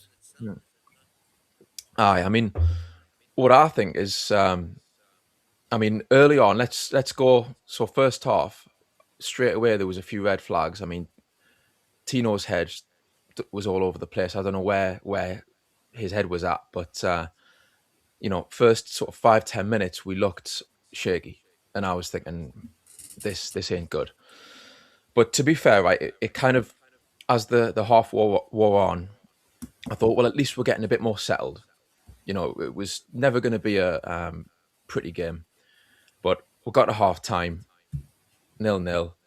Second half just got worse, and it was meek, tentative, like just dismal. And I mean, Elanga tiptoeing about like a pussycat. Do you know what I mean? Like, I've tried to be positive on these previews, and I've tried to latch onto the positives with Elanga and the glimpses that he's shown, because that's all it's been, glimpses, right? To try and say, look, you know, there's potential. But I'm sorry, like, there's a basic level of like application and hunger, especially in a derby game, that you have to hit. You have to reach that level. And I'm sorry, if you don't want to be here, mate, then see you later. Like, what are you doing? It's you know, I mean, he wasn't the only one. I'm singling him out, but I'm sorry, it could get it. We've got obviously the match on Wednesday. I'm assuming he's not going to start. If he does, you know, things could get a bit toxic, because if he's going on like that, and you know, with the price tag on his shoulders, which to be fair isn't his fault, but it's been such a poor start from Elanga. It's getting to the point now. I think he obviously has to be taken out the firing line, but he has to be careful, because, like I said, if he keeps performing like that, if he does that at home, I think it's going to reach boiling point. And yeah, so there's been too many times when the team have gone out on a whimper away from home, and it's, I mean, Voltemeda, what do you say on Instagram? The derby hits harder. Like, what you saying, man? Like, yes, I understand. You know, the own goal. I feel bad for him. Do you know what I mean? He must feel bad after that. But at the same time, come on, like, it was a ridiculous header. I mean, that's probably why Chow didn't shout. I was watching earlier, and Chow probably could have shouted, you know, mine, leave it. But to be fair, Chow, he probably thought, oh, Nick's got it. I'll just leave it for Nick. He's going to head it out. I mean, how he managed to spin and head that in, top in, past Ramsdale, was pretty amazing. But, you know, to be fair to him, though, again, he's isolated. When he does play up front, he's getting no service. So, yeah, it was pretty shocking, really. And I think Eddie Howe, unfortunately, really has dug himself a hole, especially that post-match interview, where I get that, you know, you want to protect your players, but I think there's select occasions where you do have to call them out and condemn. You have to condemn the performance as a collective if you have to. You don't have to call single players out if you don't want to do Right. that, but collectively, you have to sort of like draw a line, and he didn't. So that was just kind of disappointing. Like, Yeah, no, 100%. We're gonna Man get to Royce. United's now 4-4. They said that, well, Bloody we forgot Mighty Wins a Man U fan, so we got to update that score. Sorry about that, man. We'll talk about Newcastle real quick. Don't mind us, mate. This is live. We got the video. Okay, well, we got the video of man.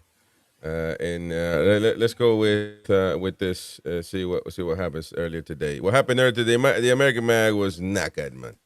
Chris was on the show on Friday with Will and Clinton, and he had a lot to say about Newcastle. What's going to happen on enemy territory, Chris, on Sunday? I'm going to say... Look, Chris. I need more passion than this. Look down the barrel of the camera. Tell those Sunderland fans around the world watching, Chris. Zoom right in there. Let's see Chris's eyes. Get in there. Get it closer. Wait, Chris. Wait for your cue. 3, 2, 1. Go, Chris. BDB is not Big Dan Ballard. Big Dan Burn. Scoring the goal away. 3-0 Newcastle United. That's it. Nothing. No need to say nothing. Let in talk, Chris. That was so wrong. That was so wrong. Maybe we're going to give him the benefit of the doubt because Will was applying the pressure, but that's what you expect when it comes to the big teams, right? I don't know. So we have got Chris with us, who's stateside, and then we've got Sunderland fan Scotty. No, I'm not going to listen to this Scotty guy, man. Listen, I don't know where you're from, but I hope you're doing well, mate. But I mean, and win. That's what I get for trying to be win. That's what I get for trying to be a zombie, a hypnotized fan who can't just see what's in front of him. You see what I'm saying? That's what you get for having more faces than Big Ben. Yeah. Chris, man. you are knackered. I mean, it's unbelievable that, man. They roasted me, man. Come on, man. And I think the Macam lad was from Sunderland. They can't find one in the U.S. at all, so they just had to, go back to, go to the Northeast to find one. But that's neither here nor there, man. That was embarrassing. But Roy, give me your clean version of your reaction for this game. We can't hear you, man. Yeah, no. Yes, your setup is knackered. I've been telling you, fool. But anyway, you might want to put those headphones back on. But neither here nor there. Foxy says, schoolboy error. They baited you into talking nonsense. Big Dan burned the score. Chris, rule number 1. You'll never do a win. Knackered. There's only one win. I should have made Can you hear me now? Can you hear me now? We can hear you now. Here we go. Okay. Well, I predicted the defeat, didn't I? And I wasn't shocked because the performance has been absolutely rubbish for months. And you watch Sunderland, and they've been playing better football than us. And I actually think it's disrespectful calling it their cup final when they're 4 points ahead of us now. So they're not the desperate team finishing 15th, 16th like they used to be before. They went in the market really smart. The team looks good. They beat us fair and square. Tell you what, we'll be playing till now. We won't score. Till now. I'll give them 24 hours. Keep doing the Howe football. We won't score. Clueless. And it's not just the players who should be ashamed. It should be Howe going, I got it wrong, and I'm sorry, disrespecting this derby like this. Tell you what, we lost 6 in a row before. McLaren, Pardew, and John Carver. All those 6, we played better than we did yesterday. That was the worst one. We got hit. We had a corner, one of them. Counter-attack, last-minute goal, boom. Colaccini sent off, we lost the game. Things happened in different games. Yesterday, we were utter below par. Below par. I'll call it. Oh, no, we're not below par. We just played the Eddie football. The clueless Eddie football. Wait, we got the full-backs back, didn't we? What's happened? There you go. That's Win that because he said everything was hunky-dory. Wasn't that the excuse before? Well, the full-backs are back. The football's still poop. He needs to go, man. He needs to go. He's lost it. And you know what it is with the happy clappers.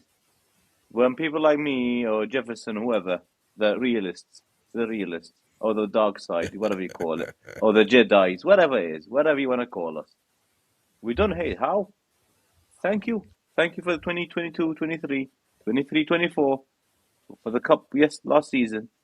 You've took us as maximum, that's it. You've took us as far as you can, and we love you, but it's time to go. I think this club is too big for him.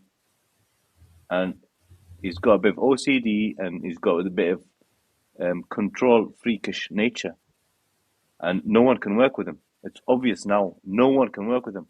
People can't see it. I work in the sport, man. I can see it. And he's rattled. And he's got no clue now what to do next. And the next game is going to be the same. And we might get a win. We might win a game or two. Nothing's going to change. 4-3-3. Did you see the subs yesterday? I'm going to take a right wing off. I'm going to put a right wing on. I'm going to take a midfielder off. I'm going to put a midfielder on. I'm going to take Voltemade off. I'm going to put Wesa on. Wow. What have you done, Mr. Genius? Nout.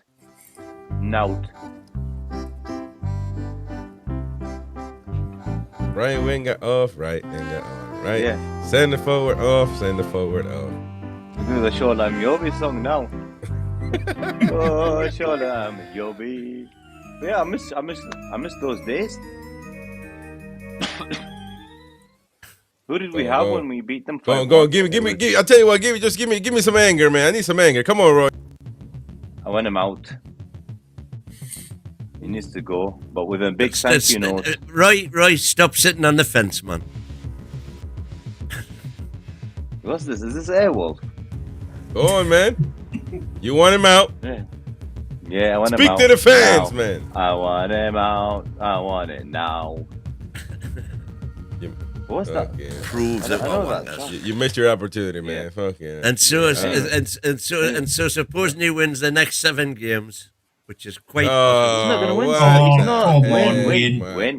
Win. Give me a sign. Just saying. Supposing he does. Win. Right, there you go. Give me a sign. You're out your mind, man.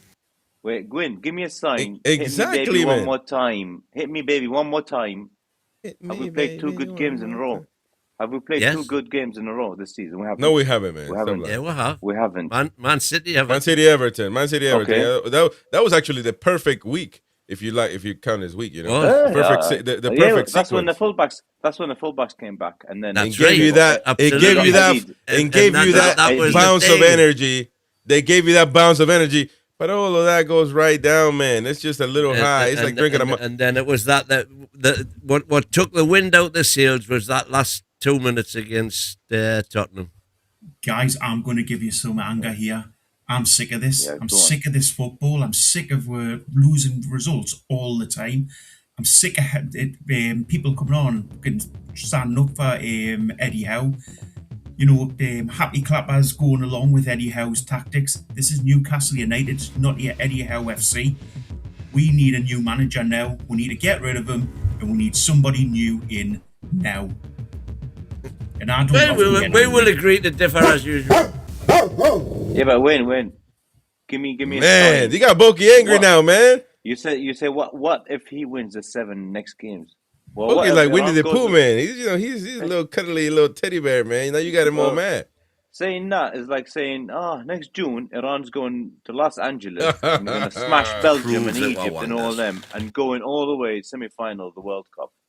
Not good enough. They'll be out of the first round. We are done, man. I tell you what, win. And that's what Did you watch the last? I've seen about 7-8 games in the last 2 weeks. Different teams playing in the Premier League, and I'm telling you now, we are the worst team to watch. Worst team to watch. And can anyone name me a worse team to watch? Even Wolves played better than us. No, I wouldn't say that, but I get your sentiment though. That's the problem. I watched Wolves with Arsenal that day. Oh my God, what's this? If we got them, if they got wait us till now, there's 52,000 coming out the crowd, coming out the ground on Wednesday. Tell me, mommy, mom, we It ain't got won't nothing be to do home with it, one man. day. That's just you know you who's in the putting that. Wait, semi-final? When we didn't win against were biggest opponents, were biggest opposition. The team from North, you let your watch come out, and the fixtures come out, and you want to beat. You know, it doesn't matter what happens now. He didn't have the passion. He showed absolutely no passion during that game, Eddie Howe. He didn't show any passion at the conference afterwards. He was a joke, and you know, it's not. I don't want him in charge of my football club anymore.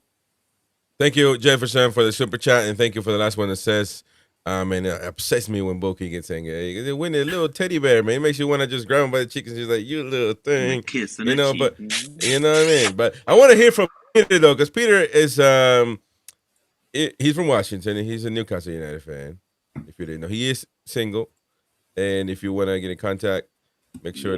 He's not single. My bad. My bad. He's not single. But you know, just get in contact. It doesn't matter if he's single or not. You just get in contact at Peter at NUFCtalk.tv, and you know, just you can also find him at farmersonly.com, and you know, and all that. But I mean, you are criticizing him. I'm not gonna lie, but I don't want to put words in your mouth. But you are criticizing him. But you're not giving me much, man. You're just like neither here nor there. Are you hoping that he can turn things around? Is that like a? I mean, obviously we can all hope that if he's gonna be in charge, to be honest. But you know, what is your like? What's going to get you upset, man? Because you know, listen, honestly, I've been talking to Timmy about this, and like for me, it does feel like breaking point. Like I said, like earlier, there's been too many times this season when away from home, especially, they lose and they go out on a whimper. It's like, and I said on the show, the preview before the Mackham game, you know, we had that steelness, that kind of toughness in 22-23, and that was a big part of the identity of Eddie Howe's setup and the team we had. The last sort of like 2 years, it's slowly just eroded away, and a lot of that has disappeared. And like I say, I mean, I try and look at the positives, and I try and kind of, you know, see the good things, you know, how it could potentially turn. But yeah, I do feel like it's probably end of the road. I wouldn't say just sack him. I think you've got to have someone lined up. That's right. And, that's right.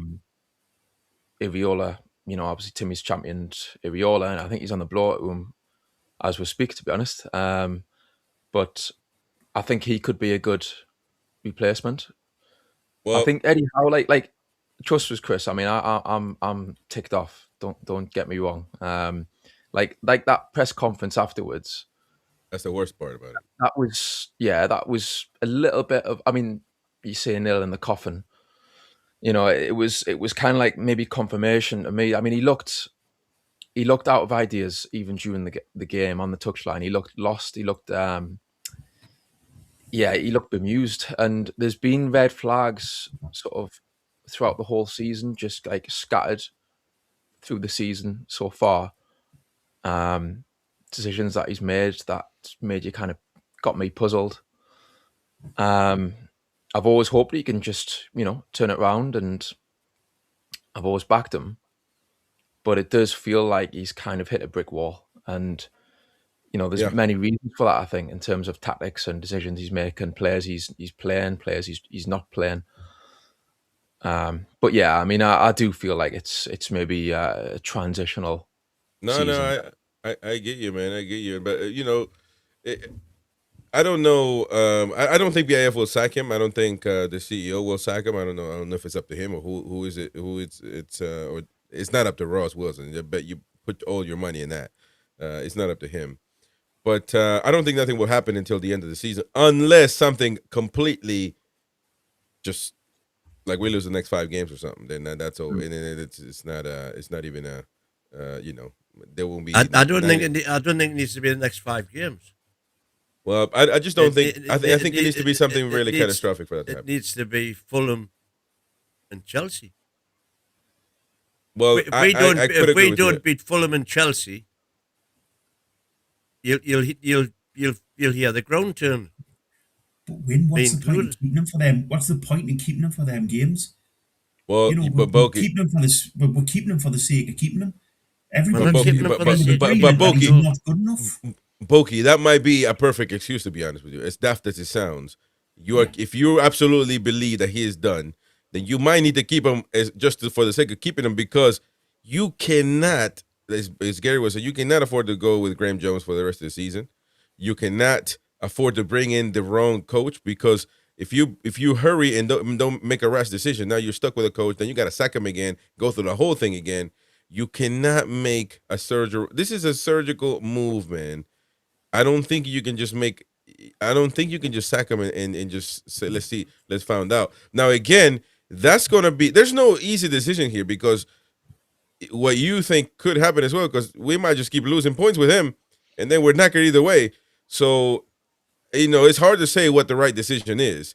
In my opinion, he's done, to be fair. I don't think he can turn things around, but I might agree that we need to keep him on until we really have the right guy, which is hard. I mean, it's a tough decision. But Chris, the club have to have procedures in place where, even at this point, they're speaking to managers, so they know who they want and they can get them in if they make the call to pull the plug on him. And that's what all big clubs do. And it's not nice. It's not nice doing it behind his back while he's still manager. And it's not really a great thing for us to sit here and talk about other managers. Listen. Let us finish with it. It's not great for us to sit here and talk about other managers while he's still in place. But that's what any big club does. We've got to have that procedure in place. But what I would be doing is, I wouldn't be doing it behind his back. I would be saying, look, Eddie, this is not good enough. You cannot do that, man. We are now actively looking. No, you cannot do that, man. That is no. You can't turn it around now. Why not? Man. Because basically, go on, mate. Go on, bro. As soon as you do that, he will just walk out the door and say, "This is." He won't walk out the door. He would. He won't walk out. He won't walk out the door because that means he relinquishes. That saves with 9 million straight away. But he's not going to walk out the door because of that. He's not going to walk out the door because he's not going to get paid. He's going to wait, but he's going to be knackered. And you can't do that, because you are trying to hope that he turns things around. I still don't. I may be in the minority here, but I don't think it's not ethical for me to just look for managers now. But I think it's not ethical to do that, just period.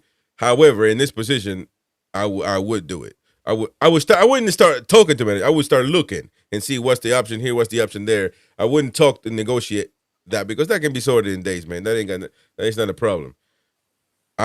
You can't tell Eddie Howe, what is this, man? Hey, listen, man, you don't get something. He knows he's going to be sacked, but if you confirm that you're looking for a replacement, you might as well sack him it might just focus his mind a bit on all this so-called favoritism. This isn't the army, man. You don't get to this isn't the army. You don't get to give somebody orders and they just jump, as high as you want him to.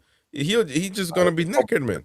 Problem is that Peter. Hang on. Hold on, Peter. You've all just shot me down in flames there, right? Yeah. Tell me why that would be wrong. Why it wouldn't work. I'll answer. What could be the worst possible scenario from that coming out? Roy, you go in then, Peter. Yeah, I'll answer. Your boss walks in and says, I'm thinking about sacking you, but I'm looking for another coach. So just hang on there until I sack you. No. He turns round and says, "I'm looking to replace you if you can't turn this round." That's not what you just said. You said that's exactly what I just said. Well, no, you just bring him in. You have it's called emergency meeting, and they'll be like, "Well, mate, we're not happy with the results. We're not happy with the football. We're not happy with what's happening. We're not happy with the players' languages." And I'm sure they'll speak to players as well, and they'll say, You've got 1 or 2 games and you're out. Gone. Same as You've Bruce. got 4 games to turn it round. No, I wouldn't have. No, we've got 2 weeks. We're getting in January. Yeah, that's not 4 games. I would not give him £5 to spend. I'm saying you get him out before January if you're getting him out. Jamaica and So he's got 4 games till January. Peter, give me your take, man. I mean, you can't do that, Peter. Those 4 games could be 9 points, semi-final of the Carabao Cup. Peter, you could be in 4th place. Peter, you've been smoking cigarettes, man. You sound raspy. Could be 4th place of what? The league. Yes. Other teams are playing football. They collect points. Hey, man.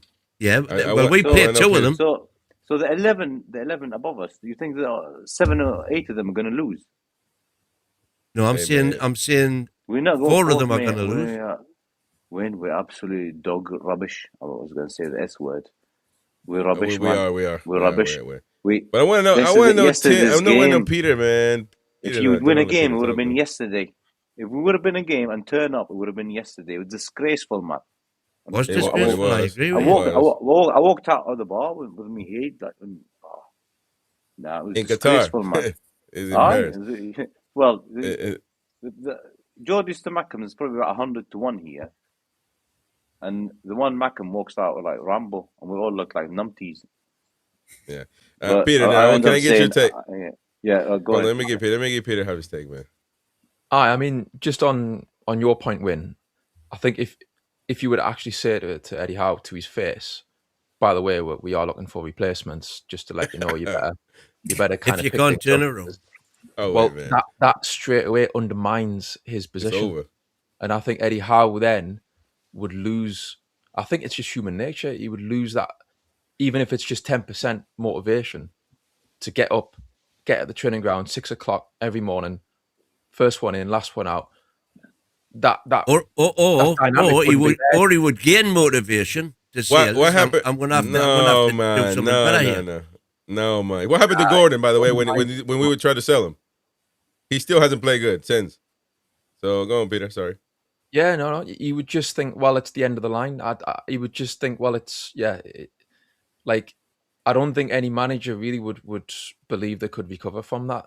If they know their boss is literally on the phone to like potential new managers, even though, like you say, it probably does go on behind their backs, but it's kind of like you just don't say it to them. It's like an unwritten rule kind of thing. Exactly. I wouldn't be doing that. I mean, come on, man. If I'm here and I'm saying, look, I want to keep Peter because he looks better than Tim. I'm not going to tell Tim that. I'm just going to do it. No, because you're two-faced. I'm not. It ain't about being two-faced. It's about having ethics, man. Ethics. You know anything about that? It's my decision. Do stuff behind people's backs. No, it's my decision. Tell them to their face.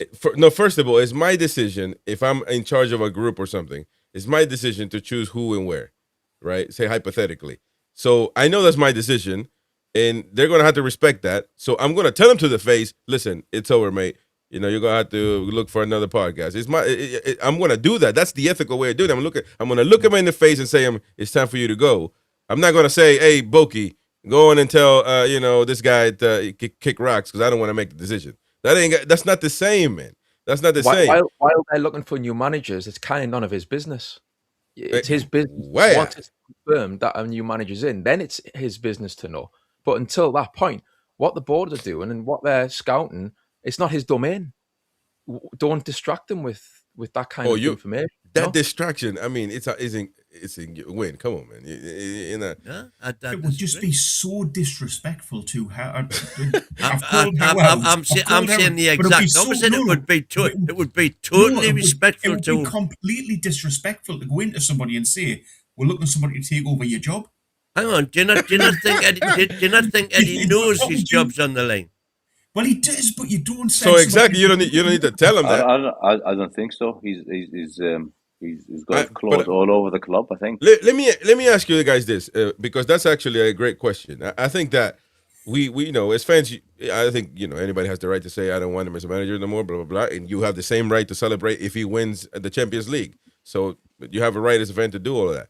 Now, the ultimate decision makers will be the owners or the management, whoever. But what if they choose to be safe, go on the safer route, which is just keep him?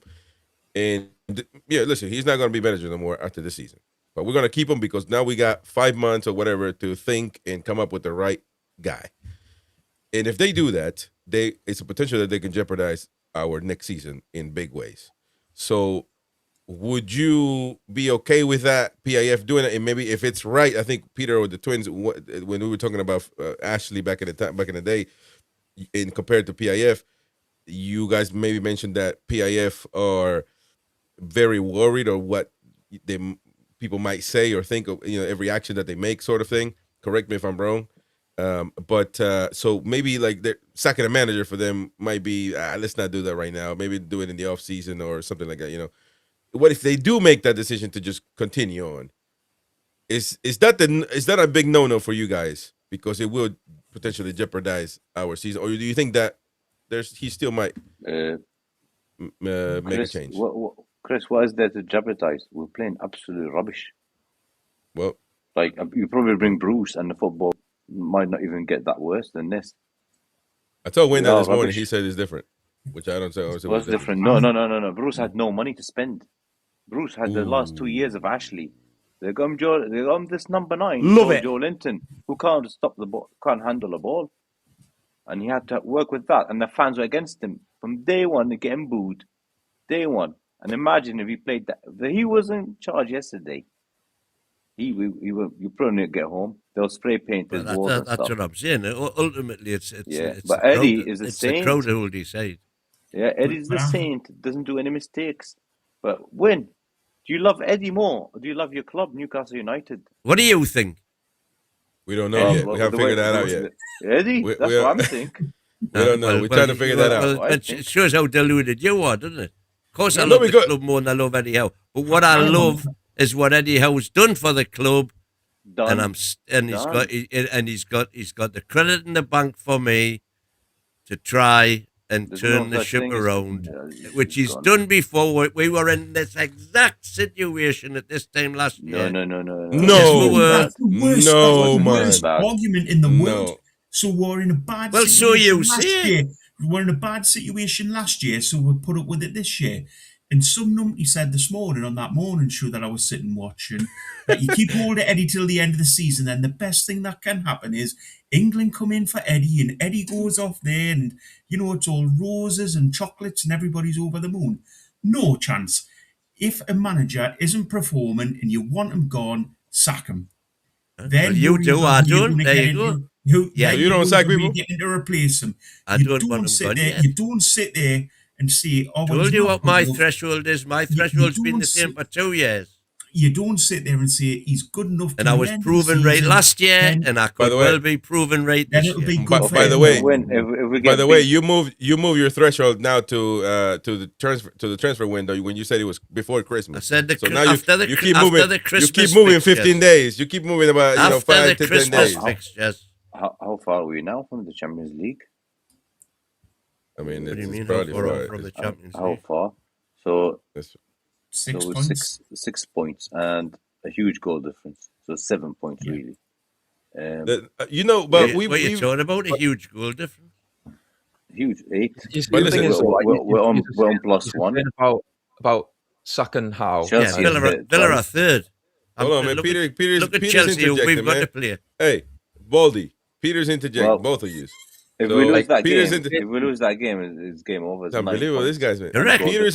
Hey, man. And goal difference. Peter's interjecting. So Peter, how are you saying? Press. So you're talking about needing to sack Howe.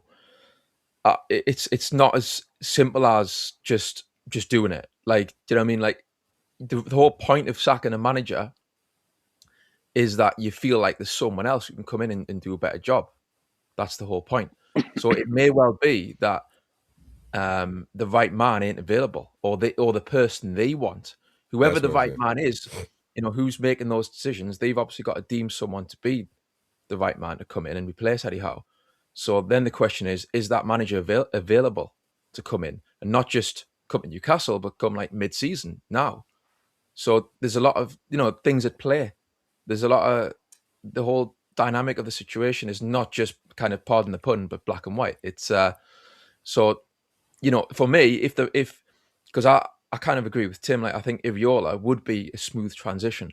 So let's say if that's who you go for, if he says no and he wants to stay with Bournemouth, I'm not just going to sack Eddie Howe, like, because then the club have got to review, well, who does come in then, and it may well be the case that your next target, who you want, is only available in the summer, and you know, Graham Jones or Eddie Howe, I think, you know, Eddie Howe, you're in a safer pair of hands, regardless of, obviously, we can talk all night about how it's going this season, and trust me, like, I'm tearing my hair out, you know, some of the things that I'm saying. I'm not defending Eddie Howe on a lot of the stuff that's gone on, but I'm just saying, I think, yeah, you can't just sack Eddie Howe and then cross your fingers and hope the manager you want is going to come through the door. You know, that's right. I agree with that. That's one of my biggest. Just into that, Tony T saying, referring to Bokey slagging off one of the callers this morning discussing. I don't think he was slagging off one of the corners, Tony. I think he was slagging me off. Slagging off this one. That's what he was slagging off. Because I was the one who was saying that. Tony doesn't like Bokey though. Tony doesn't. But listen, we got different opinions, so that's fine. But the fact that that, Chris. Go ahead. Peter, I disagree. If a manager's not good enough, he's not going to. You just sack them. You get rid of them, and then you get somebody else in who's better. Yeah, but who's better right now available though? If they're available, we're a big club now. We shouldn't worry about who's available. We should be able to sack them and go and get who we want. No. I disagree with that, because you should. Because what if they want Xabi Alonso? What are you going to do? You got to wait until Real Madrid sacks him or he leaves Real Madrid. You know what I mean? You can't be talking to him now, because then you're going to keep going on for the lower and the lower and the lower, and then by that point, I mean, it's we start going Eddie Howe's level, and then you get down to Eddie Howe level, subpar level, all the way down to the floor, and so then you're back at it. Because with all due respect, listen, Iraola's doing all right, but I've said it again. I said I'm done educating managers, man. I need a manager to come in. We need a manager, seriously, that can come in and he can call anybody. He can walk in that locker room where Mighty Wayne walked into and saw something he shouldn't have seen, and the players will look at him and say, "Hey, man, how you doing? You know, okay? It's a respected man that walks in there, and all of a sudden he's got a halo on top of his head. You know, that at this point, that's what we need. We need somebody that catches the attention. We need somebody that's a good coach, good manager, but catches the attention and can convince these guys, because that's what they need. They need convincing. They're not convinced with Eddie Howe at the moment. And I think the biggest reason is this rotation nonsense that Boke has been advocating for, and many others, because there's no time to practice or play. There's no time to practice, period. There's no time to play with the same lineup all the time. They can't get used to each other. They play with 5 at the back, 4-3-3 again, 5 at the back, 4-3-3. There's no present anymore, and these lads are confused as it can be. So we need to stick to one lineup, play the guys that need to play good, that have been playing good, and give them the opportunity, and just keep using the lineup. And if they're knackered, you worry about that by the next game, and you keep on and on and on and on. Because the more rotating you're doing, the more these guys are confused. They ain't got a clue right now. And if Harvey Barnes, give me finish this one.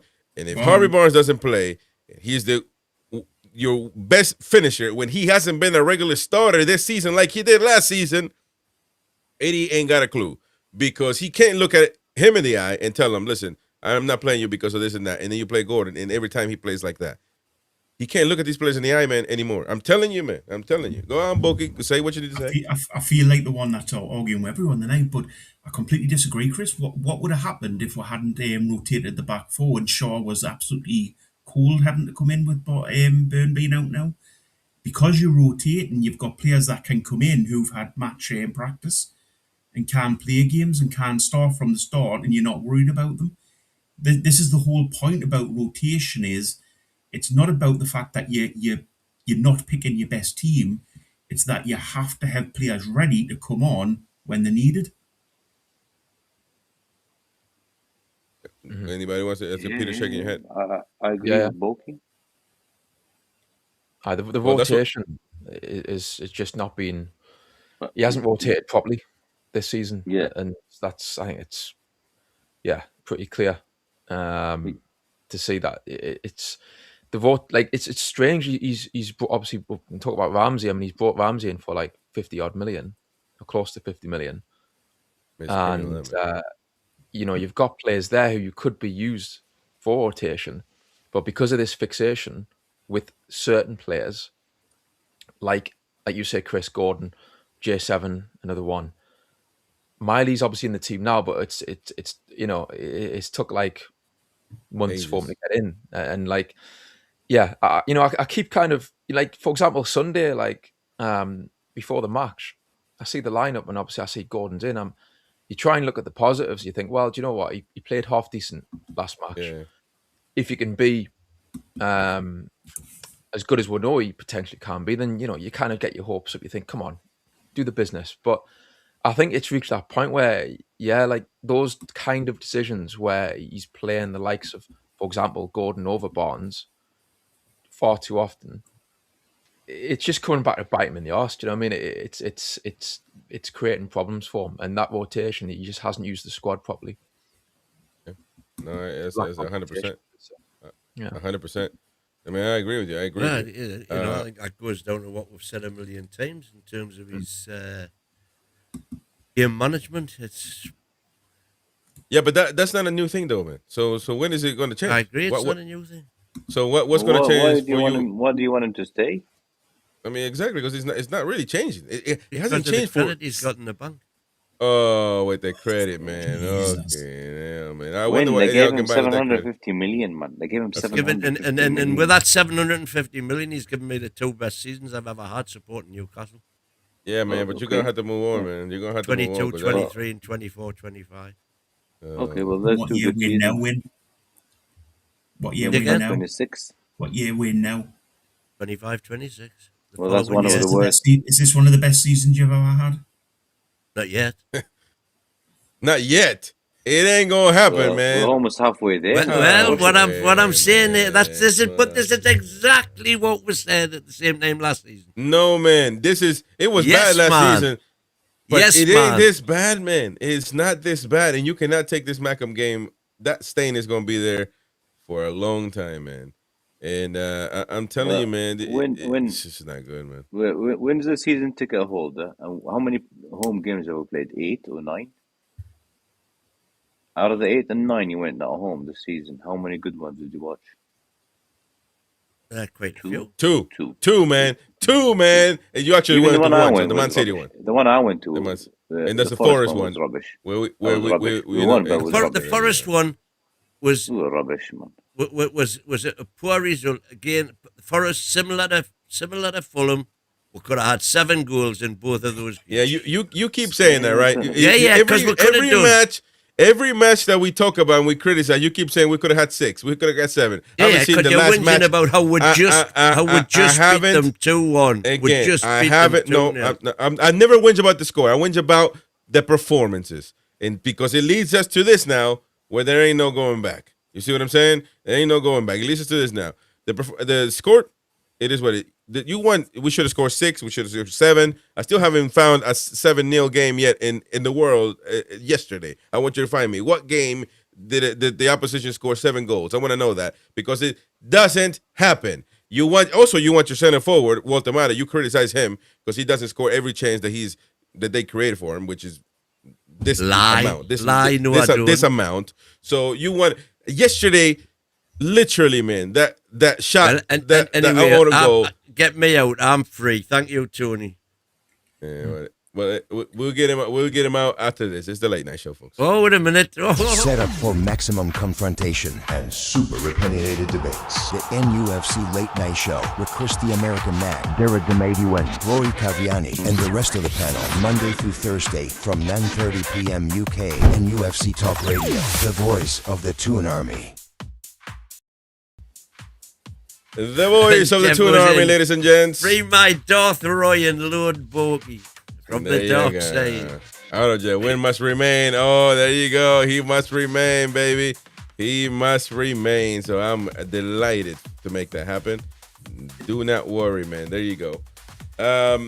Folks, it is almost 10:30. let's go with some news and some things that are happening that have been caused by this debacle yet last night.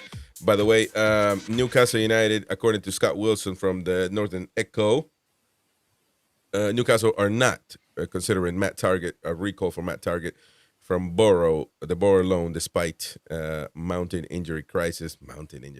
How we lost Dan. 2 weeks. But we're not looking forward. We're not looking to do that. We certainly listen. A lot of us wanted Target out because of his salary, because he's not worth his salary. But we should have done better. I mean, we should have planned. We should have gotten a wing back in that position. But we didn't. We didn't at all. We didn't need one at the time. Why wouldn't we? Why wouldn't because we? We had Tino who could go left. We had Dan Burn who can go left. And on the right, we had Tino, we had Trips, and we had Crap. So now we've got Tino none now. of them. So why Tino can play? So hang on, Win. But we did need a fullback. Trips is in. Trips is injured. He wasn't then. No, but we did need a fullback for cover. We needed a left one, not a right one. Yeah. We had Tino who could go on the left. Yeah, but that's a fiddling about with the formation, and Tino's the right way. But Tino played on the left in the cup final, man. He did brilliant. He plays better left back than he does right back. No, that's wrong. Have enough cover. This season's proved we didn't have enough cover at fullback. Because we ended up losing Kraft and Trips. We kept using. And now Dan Burn. We kept using Burn. Burn's not a left back, so it's not a miss there. So anyway, but Burn does a job at left back, man. No, he doesn't. No, he doesn't. Only to you. Let's take a listen to what Alan Shearer had to say today on the Rest is Football podcast.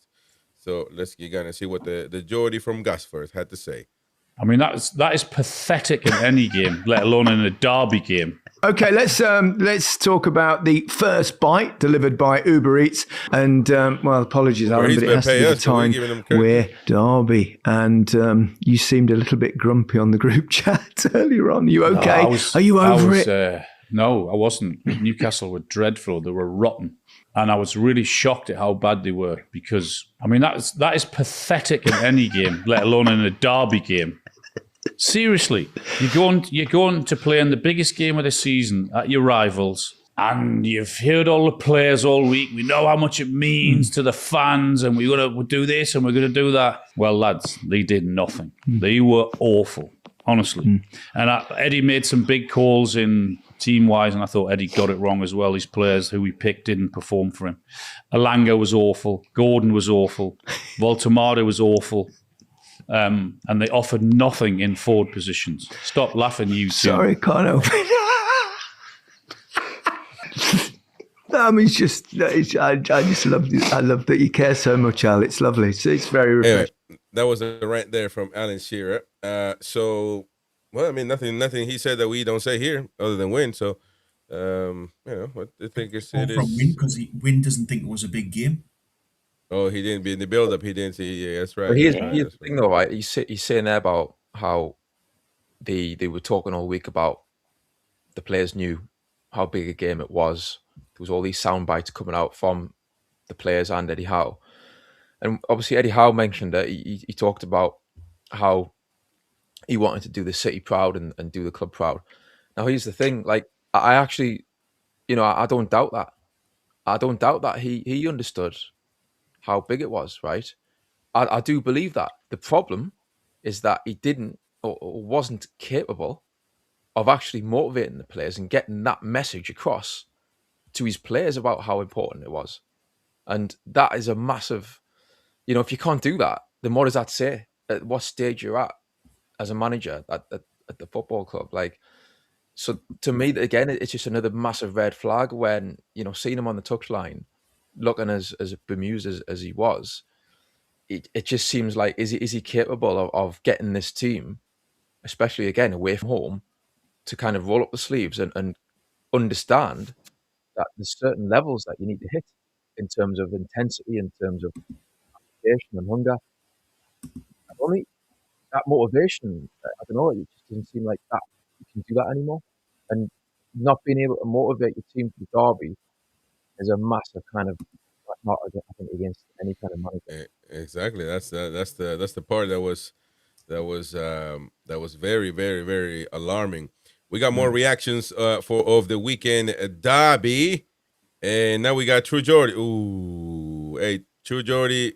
That was the best one. It's gonna be a lot of bleeps. That was brilliant. A lot of bleeps, man. It's gonna be a lot of bleeps. So just close your ear. If this is the True Jordy section, so you might wanna just take a pause for a moment because it's gonna be knackering. Let's go. I hate watching Eddie Howe's Newcastle team play football. We're playing a newly promoted side who are our biggest rivals, and we did not have a shot until about the 60th minute. We just parked the bus, sat in, and we showed no ambition. Voldemort scores an own goal. Poor lad probably thought that's the best cross I've had all fucking season because these wankers on the wing. I might as well fucking try and knock it in. First fucking decent cross he's had in fucking months. Gordon looked like he was up for it today. Like he was off it. He's a penalty merchant. Do you know the last time he created a Premier League goal, lads? January. We're in fucking December, man. And I'm sick of Eddie Howe shrugging his shoulders and acting like he doesn't know why things are happening. Why do we keep conceding late in games, Eddie? Well, I don't know. Why are we not able to create enough chances, Eddie? I don't know. That's what he says in his fucking press conferences. And the reason is staring him blue in the face because you can't keep possession. In the first half, there was a point where they had 72% possession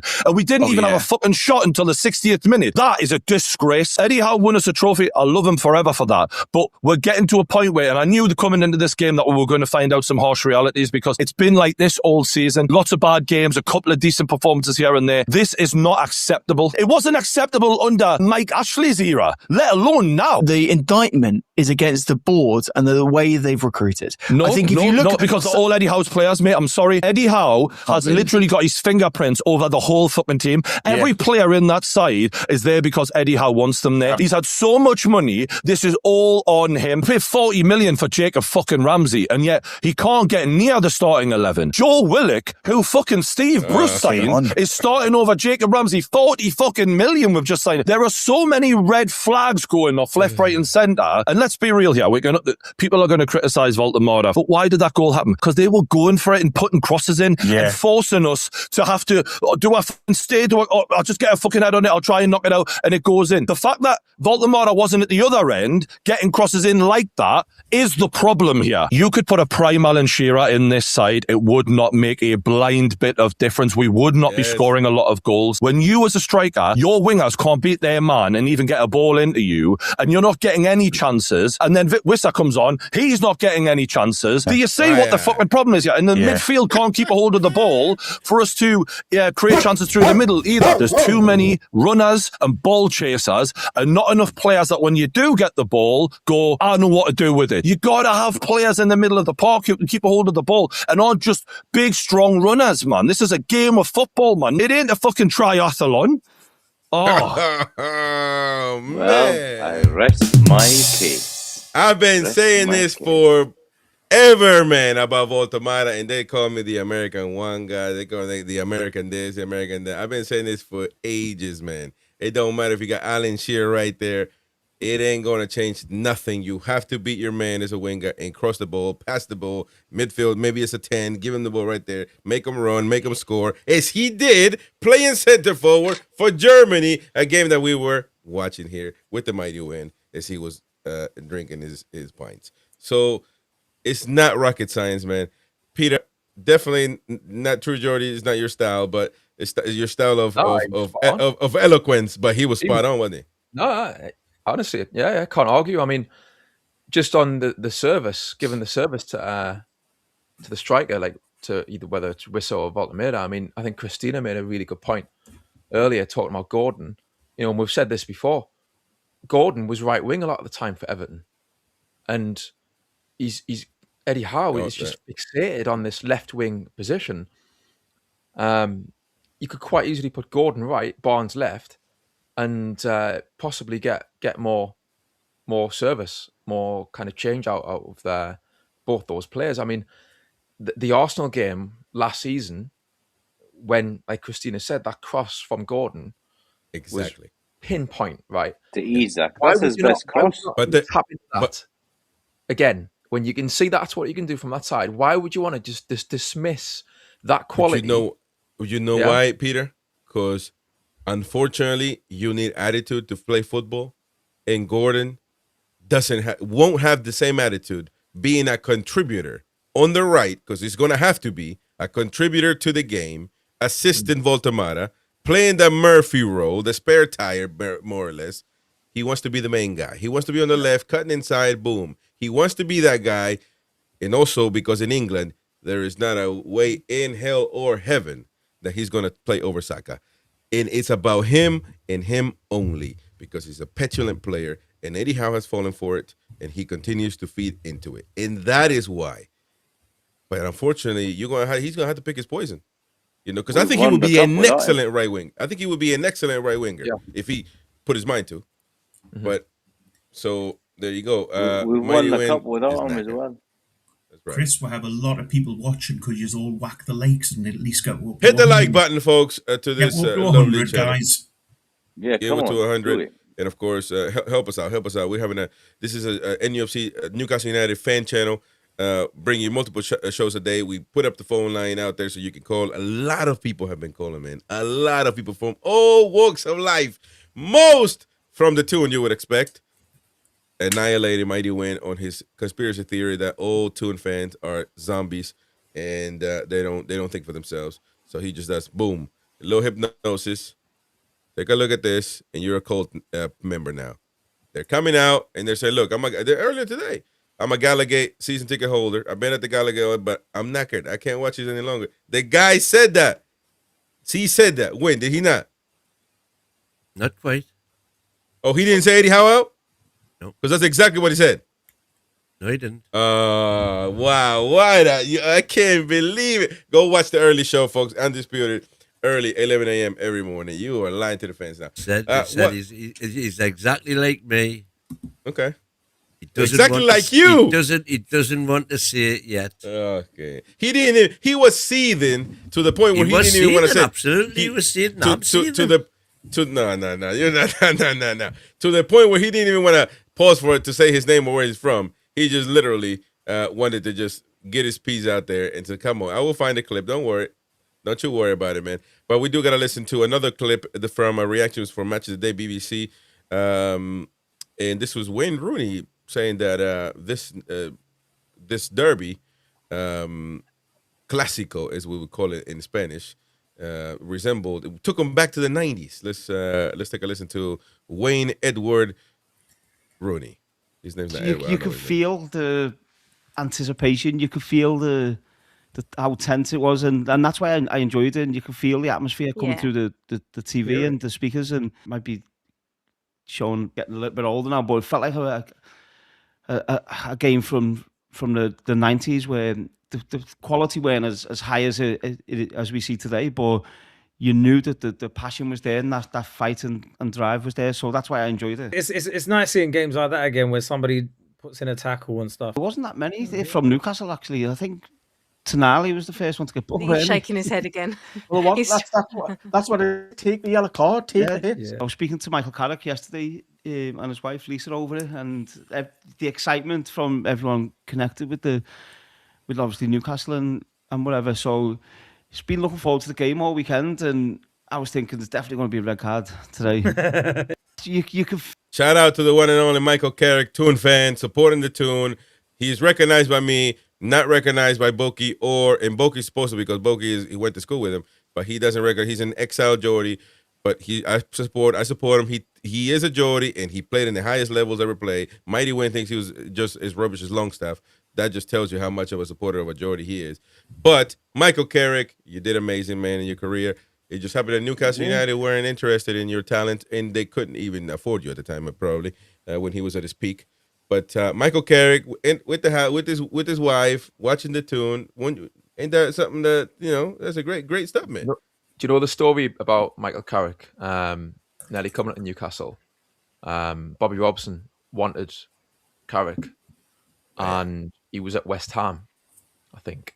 And Freddie Shepherd said to Robson, apparently anyway, that we're not going to go for him because next year he'll be on a free. His contract runs out and we'll get him on a free next summer. We are knackered. And then he ended up going to Tottenham. So I think Robson wanted him. That's right. Mighty Wayne didn't want him though, so that's the problem. So that means he would have never came. But I mean, listen, you guys are proud of your son Michael Carrick up beautifully for me. Well, no, because you compare him to Longstaff, which is absolutely criminal, man. Criminal. Carrick was a great player compared to Longstaff. England international. Did exactly the same job. Champions League. No, he didn't, man. 2 carpenters. Eddie Buggery. Yeah. You know, he was a miles better player than Longstaff. When comparing those two, is like... Well, a lot of people think so. No, comparing those two... I never read it. No. No. I mean, comparing Peter, him, come on, man. Peter, come on, man. You can't allow it. I know you're trying to be calm, but you can't allow this nonsense, man, if we're in front of you, man. Come on, man. If somebody slaps... he was bad? No, he's better than Longstaff for me. No doubt. Come on, man. Comparing them is like comparing Leonardo da Vinci to Mr. Bean.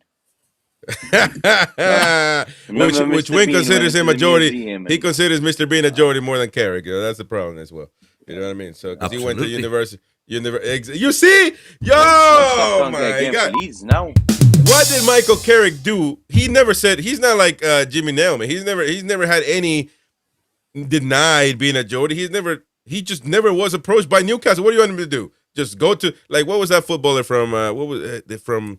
Was it from Rangers to Birmingham? No. What was that player that went to Birmingham back in 2009 or so? That player that went to the club trying to get signed by Birmingham. What was his name, man? It was QPR.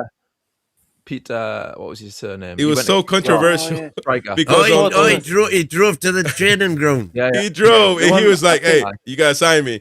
More or less. Is he from Portsmouth or something? Portsmouth, I think. Yeah, maybe. I forgot his name. Come on, just chat, help us out.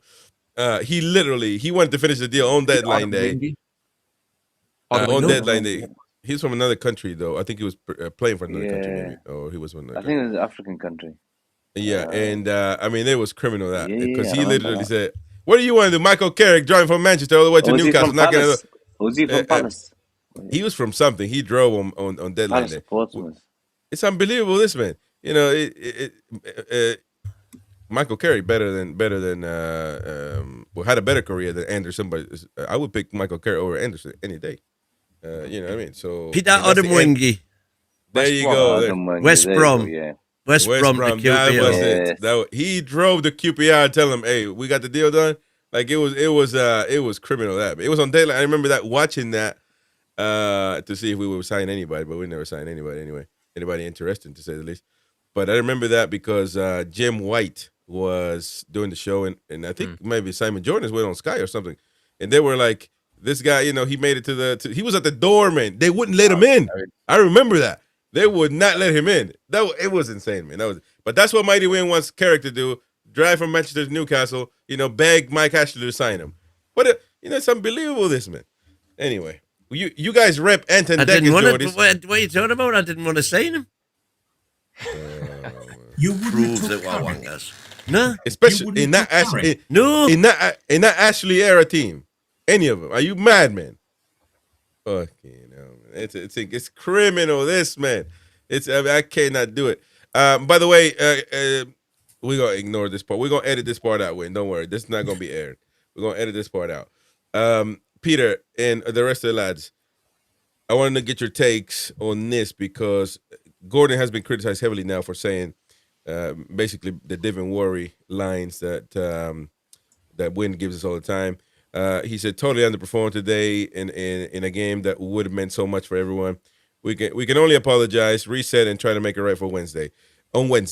So a lot of fans fuming on this, saying he doesn't get it, he doesn't, and I was fuming as well, to be honest, about that. How do you feel about that? Do you feel like he's on top of a bad performance in a bad 2 seasons, just stay off social media, man. What are you on about? Do you guys agree with that, or totally? It's a weak statement to me. It just came across as like just a token gesture. Just like a token gesture. That's it. It was a nothing statement to me. Nothing statement. Like no, but don't bother but me. when you I don't know why it's been blown out because you tell people look good. Like let your football do the talking. Like there's too many times that's happened now this season where they come out and they'll say about words are cheap. Yeah, talk's cheap. Like even Voltamira's you know. No, but what the matter was sorrowful though. He apologized for the derby, and it just it seemed a bit weak. I don't know. Like, come out and talk, man. Don't. Do you know but what I mean? go Like front up to the camera if you're gonna say something. Stop hiding behind your screen and like doing these daft statements that way. I mean, that's how I feel. Well, I agree with you on Gordon, because Gordon basically said, "Don't worry, we'll make it right on Wednesday," and there ain't no making it right, man. There's no making it right on Wednesday. You're supposed to be Fulham. That was on the book. That's on the books anyway. So what are you on about? This is not This is not a climbing up the Mount Everest, beating Fulham at home. You know what I mean? So I think that was that. But astutely, Bruno Guimaraes, seeing the backlash out of this, I would say this is a captain move, although I don't think he's captain worthy. And it came out on social media as well. It says, reflecting a lot on what happened yesterday, we sincerely apologize to the fans for what occurred, not only because of the result, but also because of the way everything unfolded. I believe our chance to set things right will only come in March. But with the schedule we have, there's no time to waste. On Wednesday, we already have another very important match that could put us in our third semifinal in 4 years together. A bit of put in perspective, happy clap and mighty win, everything. We still have many games ahead of us, and we will go through every situation if we stay united. There's no time to blame anyone, because this team's greatest quality is working with the 11 as if they were one. How way the lads. So that was the same, Bruno. Captainish. But on the make things right in quotes, I'm pretty sure that was a bit of a response to what Gordon said, like, let me clear this up real quick. And, because there ain't no making things right. Because he saw what social media was like, astutely. You're like, look, because that's fine. It is what it is, man. Yes, it is a free country win. It is a free country. You can go out to eat if you want to, celebrate, have a pint, throw wine in the air, champagne. But that's not the optics that you need right now after losing against the Mackham. So now the whole week, takeout. Kebab. Irish is saying $5. Thank you very much, Irish. I'm trying to understand one thing. One of the panel said Christmas, then it changed to January window, then the end of the season. Can we get 100% which one? I've never said end of season. I said Christmas fixtures. Well, you keep moving it up though. Anyway, I've never said end of season. Yes, you said Christmas. You said by Christmas anyway. No, he said by Christmas. No, I have always said Christmas fixtures, 3 points within Champions League. Win. You said this afternoon, if we are not, the best thing that can happen for us is for Eddie to go at the end of the season and go to England. So you have extended. That would be utopia, but only if we're in the Champions League by then. Yeah. But the thing is though, the players need to know. But we're gonna know long before the January window whether there's any chance of we're getting in the Champions League. Can we just say about all these press conferences by players and the manager? We're like a Magnolia team. There's like Magnolia paint. Nobody comes out with any colour or says anything vanilla or out of turn. Vanilla. But I'm going to tell you what though, Boki. I will agree with you. I mean, sometimes you need a manager that would just lose it. Even Bobby Robson. Bobby Robson was probably the greatest gentleman that football has ever seen, and he would lose it sometimes, because sometimes you need that manager that just look at Bobby Robson. I remember this clearly, by the way. It doesn't have to be putting your players, like Peter said, putting your players. Bruno didn't do well. Gordon was a numpty, and he doesn't have to do that. But you got to have some passion when you talk about when you talk to the fans, or when you talk about the officiating, like Robson did when the officials send somebody off or something. Like, he came out with passion. He came out and basically more or less forget the crowd, but he's backing his player for the decision that he made, thinking, you're going to play next time. I got your back. You did the right thing. You speak like that as well. And right now, Eddie Howe is very, very stale, man. He is bland as your chicken curry, might you win. So, Peter, come on, you got to agree with that. I know. Here, I'll give you an example of when Robson did that. Charlton away, 2000-2001 season, to literally quote Bobby Robson, he came out afterwards and he literally said that was a dismal, pathetic first half performance. That's his words. at the time, and he goes, now I'm with my players. He says, but I'm with the fans. He said, I want to apologise to the fans because that was, he literally said, pathetic. So he was trying to obviously balance it. He doesn't want to lose the dressing room, but he said it as it was, and like I accept you do that in select moments. It's not often. I think a manager should do that. It's a good idea to kind of protect the players most of the time to keep them on side, but there's a line that can get crossed, right? Every now and then. That was the moment where Eddie Howe should have came out and kind of, like you said, collectively condemned that performance, and he didn't. And yeah, that was the wrong move. Yeah, here we go. And it's called the legend. The one, the mighty Wayne riled to get him sacked. The one and only, ladies and gents. Bobby. I'm saying common sense doesn't prevail. I'm saying common sense. Look at that situation. The guy gets sent off for that. I think everybody, I don't think there's any argument. Nobody wanted to see the player sent off. But what the referee is saying, I had no option whatsoever. But he did have an option. He says the laws of the game now state that he has to send him off for that, for preventing the free kick game. It is very, very I'm not arguing frustrating. with you, all right? You have your opinion, I have mine, and I'm saying I've got a rough decision today, and I've got an extremely harsh decision by the referee against us. That's what I'm saying to you. I'm not prepared to argue with you. I'm telling you what I think. Ooh, have you ever seen Eddie Howe do that? But talking about Bobby Robson again. We're not talking about Kevin Keegan. Kevin Keegan was a bit explosive sometimes, but Bobby Robson was as mild as an English Mastiff, man. You know, so, but when you bother them, they'll bite right back. So, you know what the thing with that, Chris, was he said, I got a bad decision against us today. It was him personally that he was feeling it from, and he felt it from his heart. I think that was Eddie Howe, it's always, we are the team. It's never I. The group. That just shows you the difference in the group. That just shows you the difference in passion between them two guys.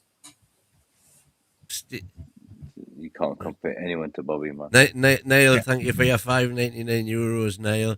Gordon does exactly what Bruno had done and gets it in the neck. All the players are underperforming, not just one.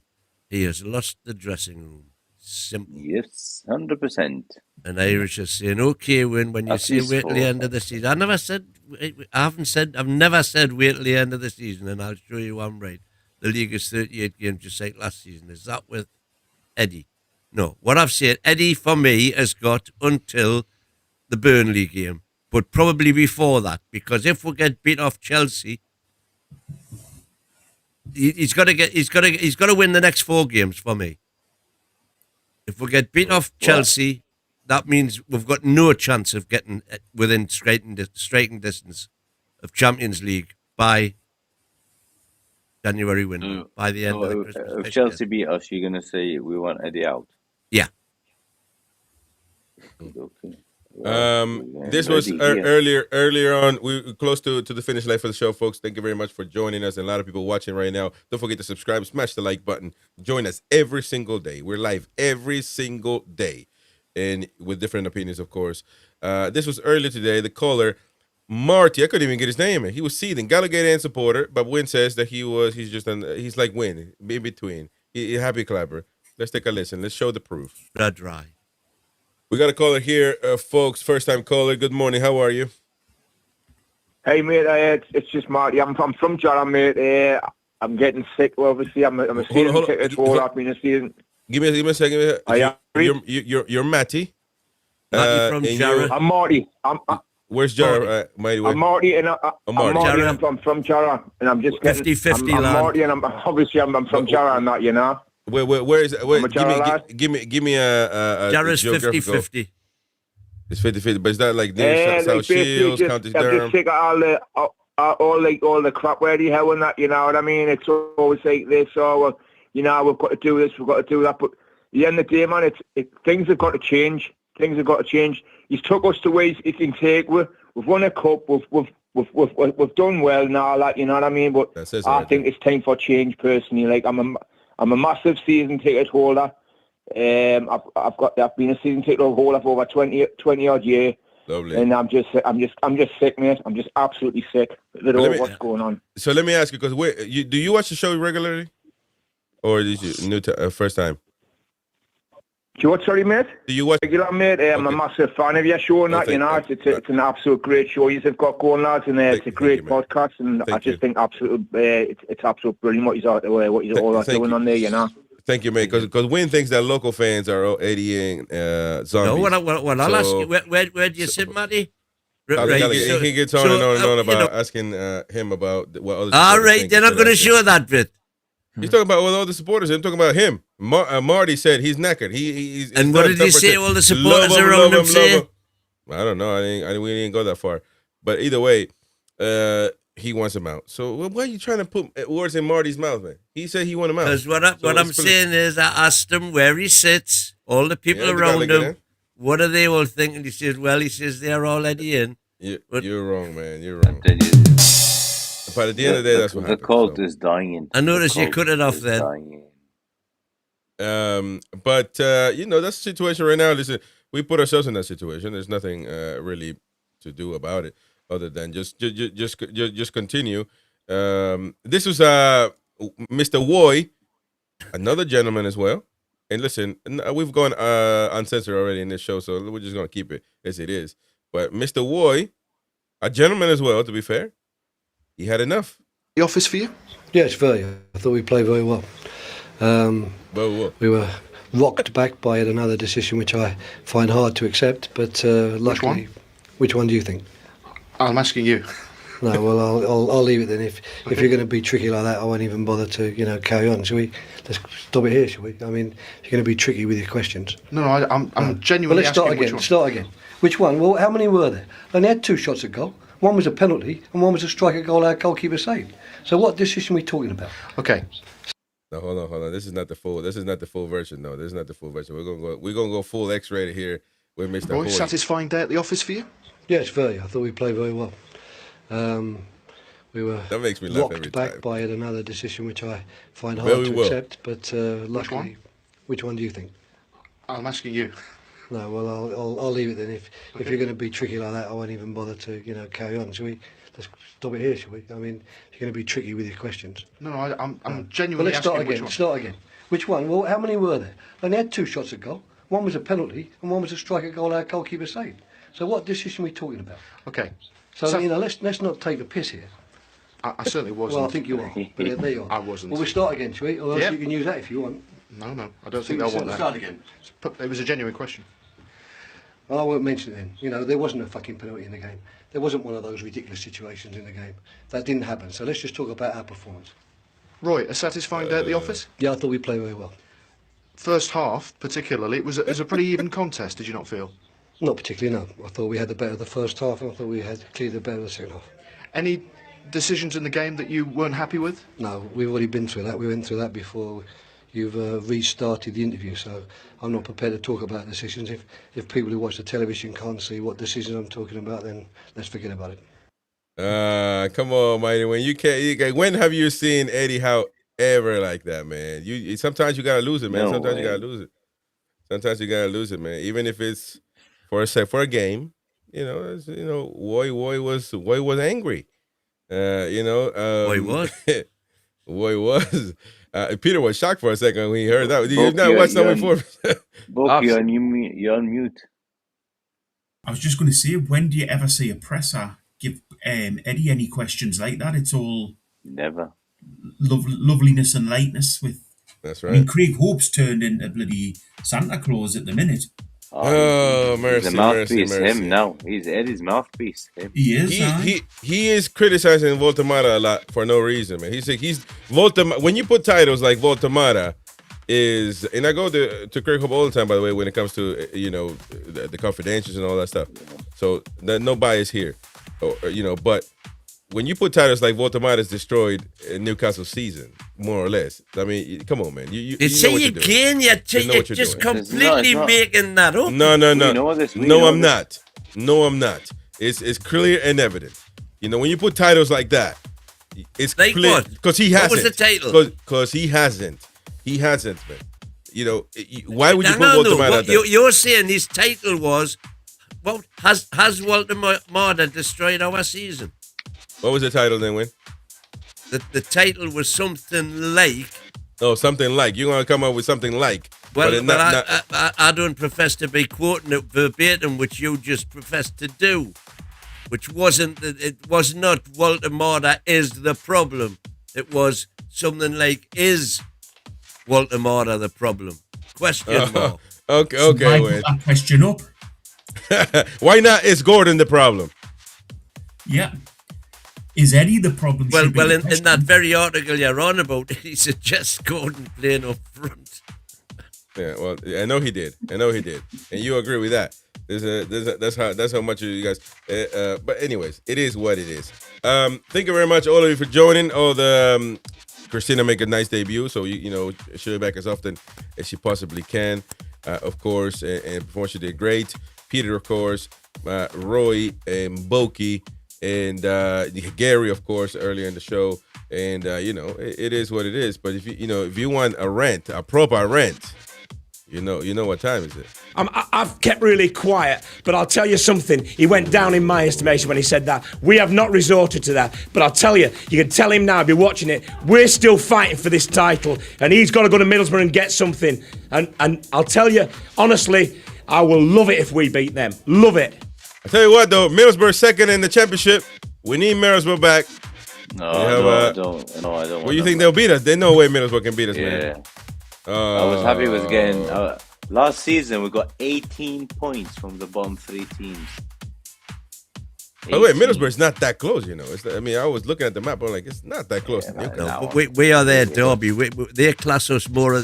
Leeds is closer to them than we are, but they class us as their Derby. Because it'll be northeast. What about Newcastle Leeds? Never caught on? Nah. I never caught on? No. You talk about proper atmosphere, though, between the two, Peter. Yeah. There's it's a feisty game normally, but it's not a local derby really. No, it wouldn't think so. And back in the day, that's before the Bielsa time though, because that's way before. Dirty Leeds, man. Right, man. Yeah, but the atmosphere there now is better than ours.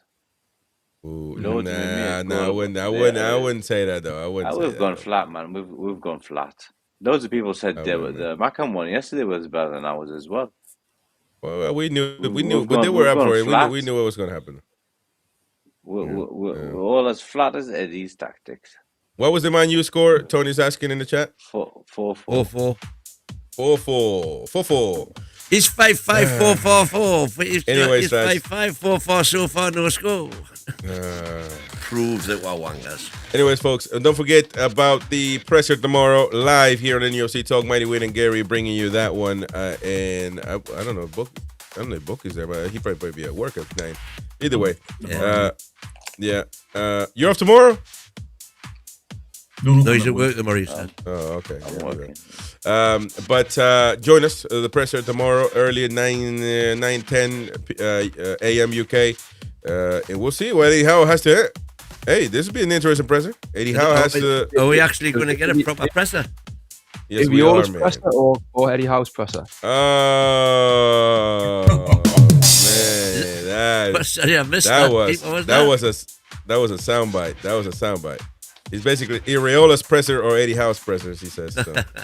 There you go. Don't say that, man. Now Wayne is not going to want to hang out with you. No, Iraola's not in the Champions League. Oh my God! Wait, listen, what's the point of getting to it if you don't know what you're going to do with it once you get there? If you can't manage the team, we're doing very nicely, thank you. But and jeopardizing the Premier League. Well, that ain't doing much of a thing. Yeah, let's go through that routine again. Yes. Anyway, folks, tomorrow presser, undisputed, late night show. Back to back to back to back. NUFC Talk for all things Newcastle United. Call us. What's the number? 0191-916-8864. Call us, folks. See you later. Have a good one. Congratulations. We just went over the 100 likes. Well done, folks. Thank you very much. Thank you to all the super chatters. Thank you very much. All of you. Niall Powell, Jefferson, Tony there as well. Irish Assassin, 100% there. And congrats to Christina, the lovely Christina, making her debut. Lovely. We'll see you later, Tony folks. T in the known tree. See you later.